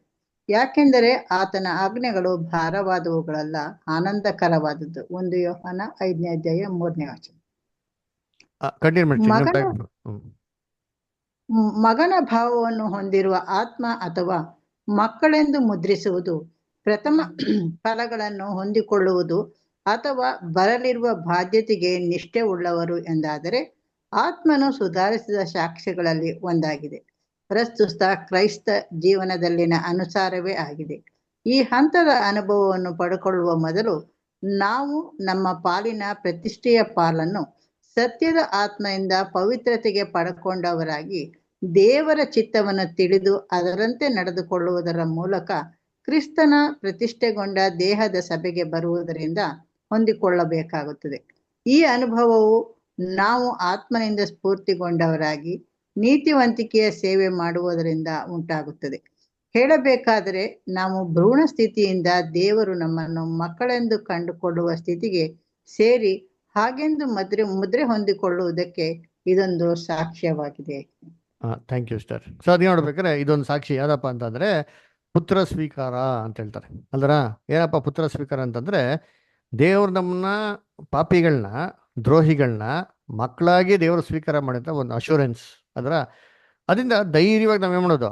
ದೇವ್ರನ್ನ ಅಪ್ಪ ಅಂತ ಕರಿಬೋದು. ನಾವು ಯಾರನ್ನ ಅಪ್ಪ ಅಂತ ಸುಮ್ಮನೆ ಕರಿಬಿಡ್ತೀರ? ರೋಡಲ್ಲಿ ಹೋದವ್ರನ್ನೆಲ್ಲ ಅಪ್ಪ ಅಪ್ಪ ಅಪ್ಪ ಅಂತ ಹೇಳಕತ್ತದ? ಹೇಳ್ಬಿಡ್ತೀರ ಯಾರಾದರೂ ಧೈರ್ಯವಾಗಿ? ಖಂಡಿತವಾಗಿಲ್ಲ ರೀ. ಅದು ಯಾರನ್ನ ಅಪ್ಪ ಅಂತಂತೀರಿ? ಏನ್ರಿ ಅದರ ನಮ್ಮ ಸ್ವಂತ ತಂದೆನ ಏನ್ ಮಾಡ್ತೀನಿ ಅಷ್ಟೊಂದು ಧೈರ್ಯವಾಗಿ ಅಷ್ಟೊಂದು ಕಾನ್ಫಿಡೆನ್ಸಲ್ಲಿ ಎಷ್ಟೇ ಜನ ಗುಂಪಲ್ಲಿ ಇದ್ರೆ ಏನ್ ಮಾಡ್ತೀವಿ ಅವ್ರಿಗೆ ಧೈರ್ಯವಾಗಿ ಹೇಳ್ತೀರಿ. ಯಾಕಪ್ಪ ಅಂದ್ರೆ ಆ ಕಾನ್ಫಿಡೆನ್ಸ್ ಅಶ್ಯೂರೆನ್ಸ್ ನಮ್ಮಲ್ಲಿದೆ. ಅದರ ಈ ರೀತಿ ಅಶ್ಯೂರೆನ್ಸ್ ದೇವ್ರು ನಮ್ಗೆ ಹೆಂಗಪ್ಪ ಕೊಟ್ಟವ್ರೆ ಅಂತಂದ್ರೆ ನಾವು ಆ ಥರ ಮಕ್ಕಳಾಗೋದಕ್ಕೆ. ಅದರ ಆ ಥರ ಮಕ್ಕಳು ಅಂದ್ರೆ ಏನಪ್ಪ ಅಂದ್ರೆ ಏನಪ್ಪ ಅಲ್ಲ ಒಂದು ವಾಕ್ಯ ಹೇಳ್ತಾನೆ ಅಂದ್ರೆ ದೇವ್ರ ಮಾತುಗಳನ್ನ ಕೇಳೋದೇ ಏನ್ರಿ ಮಕ್ಳುಗಳ ಒಂದು ಕರ್ತವ್ಯ. ಅದಕ್ಕೆ ಹೇಳ್ತಾರಲ್ಲ ಏನ್ರಿ I delight to do the will of God ಅಲ್ಲರ ದೇವ್ರೇ ಈಗೋ ದೇವ್ರೇ ನಿನ್ನ ಚಿತ್ತವನ್ನು ನೆರವೇರಿಸದೆ ನನ್ನ ಸಂತೋಷ ಕ್ರಿಸ್ತನ ಮನಸ್ಸಲ್ಲಿದ್ದು ಅಲ್ಲರ. ಅದಕ್ಕೆ ಹೇಳ್ತಾರಲ್ಲ ದೇವರು ಈತ ನನ್ನ ಪ್ರಿಯ ಮಗನು ಈತನನ್ನು ಮೆಚ್ಚಿದ್ದೀನಿ. ಸೊ ದೇವ್ರ ಮಕ್ಕಳಲ್ಲಿ ಈ ಒಂದು ದೇವರ ಚಿತ್ತನ ಸಂಪೂರ್ಣವಾಗಿ ಸಂತೋಷವಾಗಿ ನೆರವೇರಿಸೋಂಥ ಒಂದು ಗುಣ ಇಡ್ತಾರೆ ಗೊತ್ತಾ. ಇದು ಏನಪ್ಪಾ ಅಂದ್ರೆ ದೇವ್ರ ಮಕ್ಕಳಾಗಿದ್ದಾರೆ ಅಂತ ಒಂದು ಸೂಚನೆ ರೀ. ಬ್ಯೂಟಿಫುಲ್ ಪಾಯಿಂಟ್ ರೀ ಅಲ್ಲರ. ಏನ್ರಿ ದೇವ್ರ ಮಕ್ಕಳು ಅಡದಾರಿ ಹಿಡಿಯಲ್ಲ ರೀ. ದೇವ್ರ ಮಕ್ಕಳು ತಪ್ಪುದಾರಿ ಇರೋದಿಲ್ಲ ಏನ್ರಿ. ಏನೋ ಒಂದು ಕೆಲಸಗಳನ್ನ ಸಕ್ಸಸ್ಫುಲ್ ಆಗಿ ಮಾಡೋದಕ್ಕೆ ದೇವ್ರ ಚಿತ್ತ ಏನಿದೆಯೋ ದೇವ್ರ ಚಿತ್ತಕ್ಕೆ ಅನುಸಾರವಾಗೇ ನಡೆಯೋರೇ ದೇವ್ರ ಮಕ್ಕಳು ರೀ. ಅದಕ್ಕೆ ಹೇಳ್ತಾರೆ ನೋಡಿಂತೀನಿ ಏನ್ರಿ ನಮ್ಮ ಬ್ರದರ್ ರೀಪ್ರಿಂಟ್ಸಲ್ಲಿ ಬರಿಬೇಕಾರೆ ಹೇಳ್ತಾರೆ ಅದರ ದೇವ್ರ ಮಕ್ಕಳು ಯಾವುದೇ ಕಾರಣಕ್ಕೂ ತನ್ನ ಸ್ವಂತ ಬೆನಿಫಿಟ್ಗಾಗಿ ಮೋಸದ ಮಾರ್ಗ ಕೆಟ್ಟದ ಮಾರ್ಗಗಳನ್ನ ಹಿಡಿತಾರೋ ತಿರ್ಗಾ ವಾಪಸ್ಸು ಅವರು ಸತ್ಯ ಮಾರ್ಗಕ್ಕೆ ಬರ್ತಾರೋ ಅವ್ರು ನಿಜವಲ್ಲ ಅವ್ರು ಕಾನ್ಸಿಕ್ರೇಷನ್ ಅಲ್ಲ ಅಂತಾರೆ. ಕಾನ್ಸಿಕ್ರೇಷನ್ ಮಾಡಿರೋಂಥ ಲಕ್ಷಣನೇ ಅಲ್ಲ ಅಂತ ಹೇಳ್ತಾರೆ. ಅದರ ಬೈಬಲ್ನಲ್ಲಿ ಒಂದು ವಾಕ್ಯ ಹೇಳ್ತಾರೆ ಹೀಬ್ರೂಸ್ 1:9 ಯೇಸು ಕ್ರಿಸ್ತನ ಬಗ್ಗೆ ಹೇಳ್ಬೇಕಾದ್ರೆ ಅವರು ಅನೀತಿಯನ್ನು ದ್ವೇಷಿಸಿದ್ರು, ನೀತಿನ ಪ್ರೀತಿಸಿದ್ರು, ಅನೀತಿಯನ್ನು ದ್ವೇಷಿಸಿದ್ರು ಅಂತ ಹೇಳ್ತಾರೆ. ಇಂಗ್ಲಿಷ್ ಹೇಳ್ತಾರೆ ಈ loved righteousness and hated iniquity ಅಂತ ಹೇಳ್ತಾರೆ. ನಮ್ಮ ಬ್ರದರ್ ಆ ಧರ್ಮವನ್ನು ಪ್ರೀತಿಸು ಅಧರ್ಮವನ್ನು ದ್ವೇಷಿಸಿದ್ರು. ನಮ್ಮ ಕನ್ನಡದಲ್ಲಿ ಧರ್ಮ ಅಧರ್ಮ ಅಂತ ಅಂದ್ಬಿಟ್ರೆ ಬೇರೆನೇ ಮೀನಿಂಗ್ ಬಂದ್ಬಿಡ್ತಾರೆ, ಜಾತಿ ಮತ ಅಂತ ಬಂದ್ಬಿಡ್ತಾರೆ. ಇರ್ಲಿ ಇಂಗ್ಲೀಷಲ್ಲಿ ಸೂಪರ್ ಆಗಿ ಬರ್ತಾರೆ ಲವ್ಡ್ ರೈಟಸ್ನೆಸ್ ಹೇಟೆಡ್ ಇನಿಕ್ವಿಟಿ ಅಂದ್ರೆ ನಮ್ಮ ಕಮೆಂಟ್ಸ್ ಅಲ್ಲಿ ಹೋದ್ರಿ ಬ್ರದರ್ ಸೂಪರ್ ಆಗಿ ಬರೀತಾರೆ. ಲವ್ ರೈಟಸ್ನೆಸ್ ಏನ್ ಗೊತ್ತಾ ಅರ್ಥ, ಏನೇ ಕಾರಣಕ್ಕೂ ಎಷ್ಟೇ ಏನ್ರಿ ನಷ್ಟ ಆಗ್ಲಿ ಅನ್ಯಾಯವನ್ನು ಪ್ರೀತಿ ಮಾಡದಿರೋದು. ಎಷ್ಟೇ ನಷ್ಟ ಆಗ್ಲಿ ಏನೇ ಆಗ್ಬಿಡ್ಲಿ ಪರವಾಗಿಲ್ಲ ಅದರ ಅದೇ ನೀತಿ ನ್ಯಾಯನೇ ಪ್ರೀತಿ ಮಾಡ್ತೀನಿ ಅಂತ ಹೇಳೋದು ಇದು ಕ್ರಿಸ್ತನ ಗುಣಲಕ್ಷಣ. ಆಮೇಲೆ ತನ್ನ ಮಾರ್ಗನ ಸಾಧಿಸ್ಕೊಳಕ್ಕೆ ಹೆಂಗಾರ ಮಾಡಿ ಸಕ್ಸಸ್ಫುಲ್ ಆಗೋದಕ್ಕೆ, ಹೆಂಗಾರ ಮಾಡಿ ಮೇಲೆ ಬರೋದಕ್ಕೆ, ಹೆಂಗಾರ ಮಾಡಿ ಏನ್ರಿ ಚೆನ್ನಾಗಿರೋದಕ್ಕೆ ತಪ್ಪು ಮಾರ್ಗನ ಯಾರು ಉಪಯೋಗಿಸ್ಕೊಂತ ಅನ್ಯಾಯದ ಮಾರ್ಗ ಅನೀತಿ ಪ್ರೀತಿನ ಮಾಡ್ತಾರೋ ಅವರೆಲ್ಲರೂ ಕ್ರಿಸ್ತನ ಮಕ್ಕಳಾಗೋದಕ್ಕೆ ಸಾಧ್ಯನೇ ಇಲ್ಲ ಅಂತ ಹೇಳ್ತಾರೆ. ಏನು ಹೇಳ್ತಾರೆ, ಅನ್ಯಾಯವನ್ನು ದ್ವೇಷಿಸ್ಬೇಕು. ನಮ್ಗೆ ಅದ್ರಲ್ಲಿ ಎಷ್ಟೇ ಲಾಭ ಇರಲಿರಿ, ಅನ್ಯಾಯ ನಡೀತಾ ಇದೆ, ಮೋಸ ನಡೀತಾ ಇದೆ, ಅದ್ರಲ್ಲಿ ನಮ್ಗೆ 1000 ಲಾಭ ಇರ್ಬೋದು, ನಮ್ಗೆ ತುಂಬ ಬೆನಿಫಿಟ್ ಇರ್ಬೋದು ಅಲ್ವರ. ಆದರೆ ಅದನ್ನ ನಾವೇನು ಮಾಡಕ್ ಹೋಗ್ಬಾರ್ದು, ಅದರ ಪ್ರೀತಿ ಮಾಡಕ್ ಹೋಗ್ಬಾರ್ದ್ರಿ. ಅದರ ಸೈಲೆಂಟ್ ಆಗಿರೋದು ಪ್ರೀತಿನೇ ಅಂತ ಹೇಳ್ತಾರೆ. ಅದನ್ನ ದ್ವೇಷಿಸ್ಬೇಕು, ಅದನ್ನ ಹಾಗೆ ಮಾಡ್ಬೇಕು, ಅದನ್ನ ಬಿಟ್ಟೆ ಮಾಡಕ್ ಆದಷ್ಟು ದೂರ ಆಗ್ಬೇಕು ಅಂದ್ರೆ ಅದು ಕ್ರೈಸ್ಟ್ ಲಕ್ಷಣ. ಇದು ದೇವ್ರಿಗೆ ತುಂಬಾ ಇಷ್ಟ ಆಗ್ಬಿಡ್ತಾರೆ. ಆ ವಾಕ್ಯ ನಿಮ್ಮ ಮೆಸ್ಸಿಗೆ ಸೋತ್ಕೊಂಡ್ಬಂದ್ರೆ ಇದರಿಂದ ದೇವರೇ ನಿನ್ನ ಏನ್ ಮಾಡೋರಂತೆ ಎಲ್ಲಾ ಜೊತೆಗಾರಕ್ಕಿಂತ ಉನ್ನತವಾಗಿ ಅಭಿಷೇಕ ಮಾಡ್ತಾರೆ ಅಂತ ಹೇಳ್ತಾರೆ. ಅದರ ಅದಕ್ಕೆ ನಮ್ಮನ್ನು ಎತ್ತೋದು ಬಿಡೋದು ತಗ್ಗಿಸೋದು ಬಿಡೋದೆಲ್ಲ ಯಾರ್ದು, ದೇವ್ರದು. ನಾವು ನೀತಿ ನ್ಯಾಯನ ಬದ್ಧವಾಗಿ ನಡಿಬೇಕ್ರಿ. ಅದರ ಇದು ಒಂದು ಲಕ್ಷಣ. ದೇವರ ಮಕ್ಕಳು ಅಂತ ಎಣಿಸ್ಕೊಳ್ಳೋ ಲಕ್ಷಣ ಏನಪ್ಪಾ ಅಂತಂದ್ರೆ ಅನ್ಯಾಯವನ್ನು ಯಾವುದೇ ಕಾರಣಕ್ಕೂ ಮಾರ್ಗ ಹಿಡಿಯಕ್ಕೆ ಹೋಗ್ಬಾರ್ದು. ನಮ್ಗೆ ಲಾಭ ಇರಲಿ, ನಮ್ಗೆ ಸ್ವಂತ ಬೆನಿಫಿಟ್ಸ್ ಇರಲಿ, ನಮ್ಗೆ ಎಷ್ಟೆಷ್ಟೋ ರೀತಿಯಲ್ಲಿ ಸ್ಕೀಮ್ಸ್ಗಳೆಲ್ಲ ಇದೆಲ್ಲ ಫುಲ್ಫಿಲ್ ಮಾಡ್ಕೊಳಕ್ಕೆ ಇದನ್ನ ಮಾಡಿದ್ರೆ ಚೆನ್ನಾಗಿರುತ್ತೆ ಅನ್ನಿಸ್ತಾರೆ, ಅದನ್ನೆಲ್ಲ ಬಿಟ್ಬಿಡ್ಬೇಕ್ರಿ. ಯಾಕೆ ದೇವ್ರ ಚಿತ್ತ ಮಾಡ್ಬೇಕು ಅಷ್ಟೇ. ಅದರ ಅದು ಬೆನಿಫಿಟ್ ಇದೆಯೋ ಇಲ್ಲೋ, ಲಾಸ್ ಇದೆಯೋ ಇಲ್ಲೋ, ಅದರ ಲಾಸ್ ಇದ್ರೂ ಸರಿ ಮಾಡ್ತೀನಿ, ಬೆನಿಫಿಟ್ ಇಲ್ಲಾನು ಸರಿ ಮಾಡ್ತೀನಿ ಚೆನ್ನಾಗಿರ್ಬೇಕು ಇರ್ಬೇಕ್ರಿ. ಅದರ ಸರಿ ಲಾಸ್ಟ್ ಪ್ಯಾರಾಗ್ರಾಫ್ ಪ್ರಭಾಂಟಿ ಓದ್ಬೋದಾ? ಓದ್ತೀನಿ ಬ್ರದರ್. ಓಕೆ.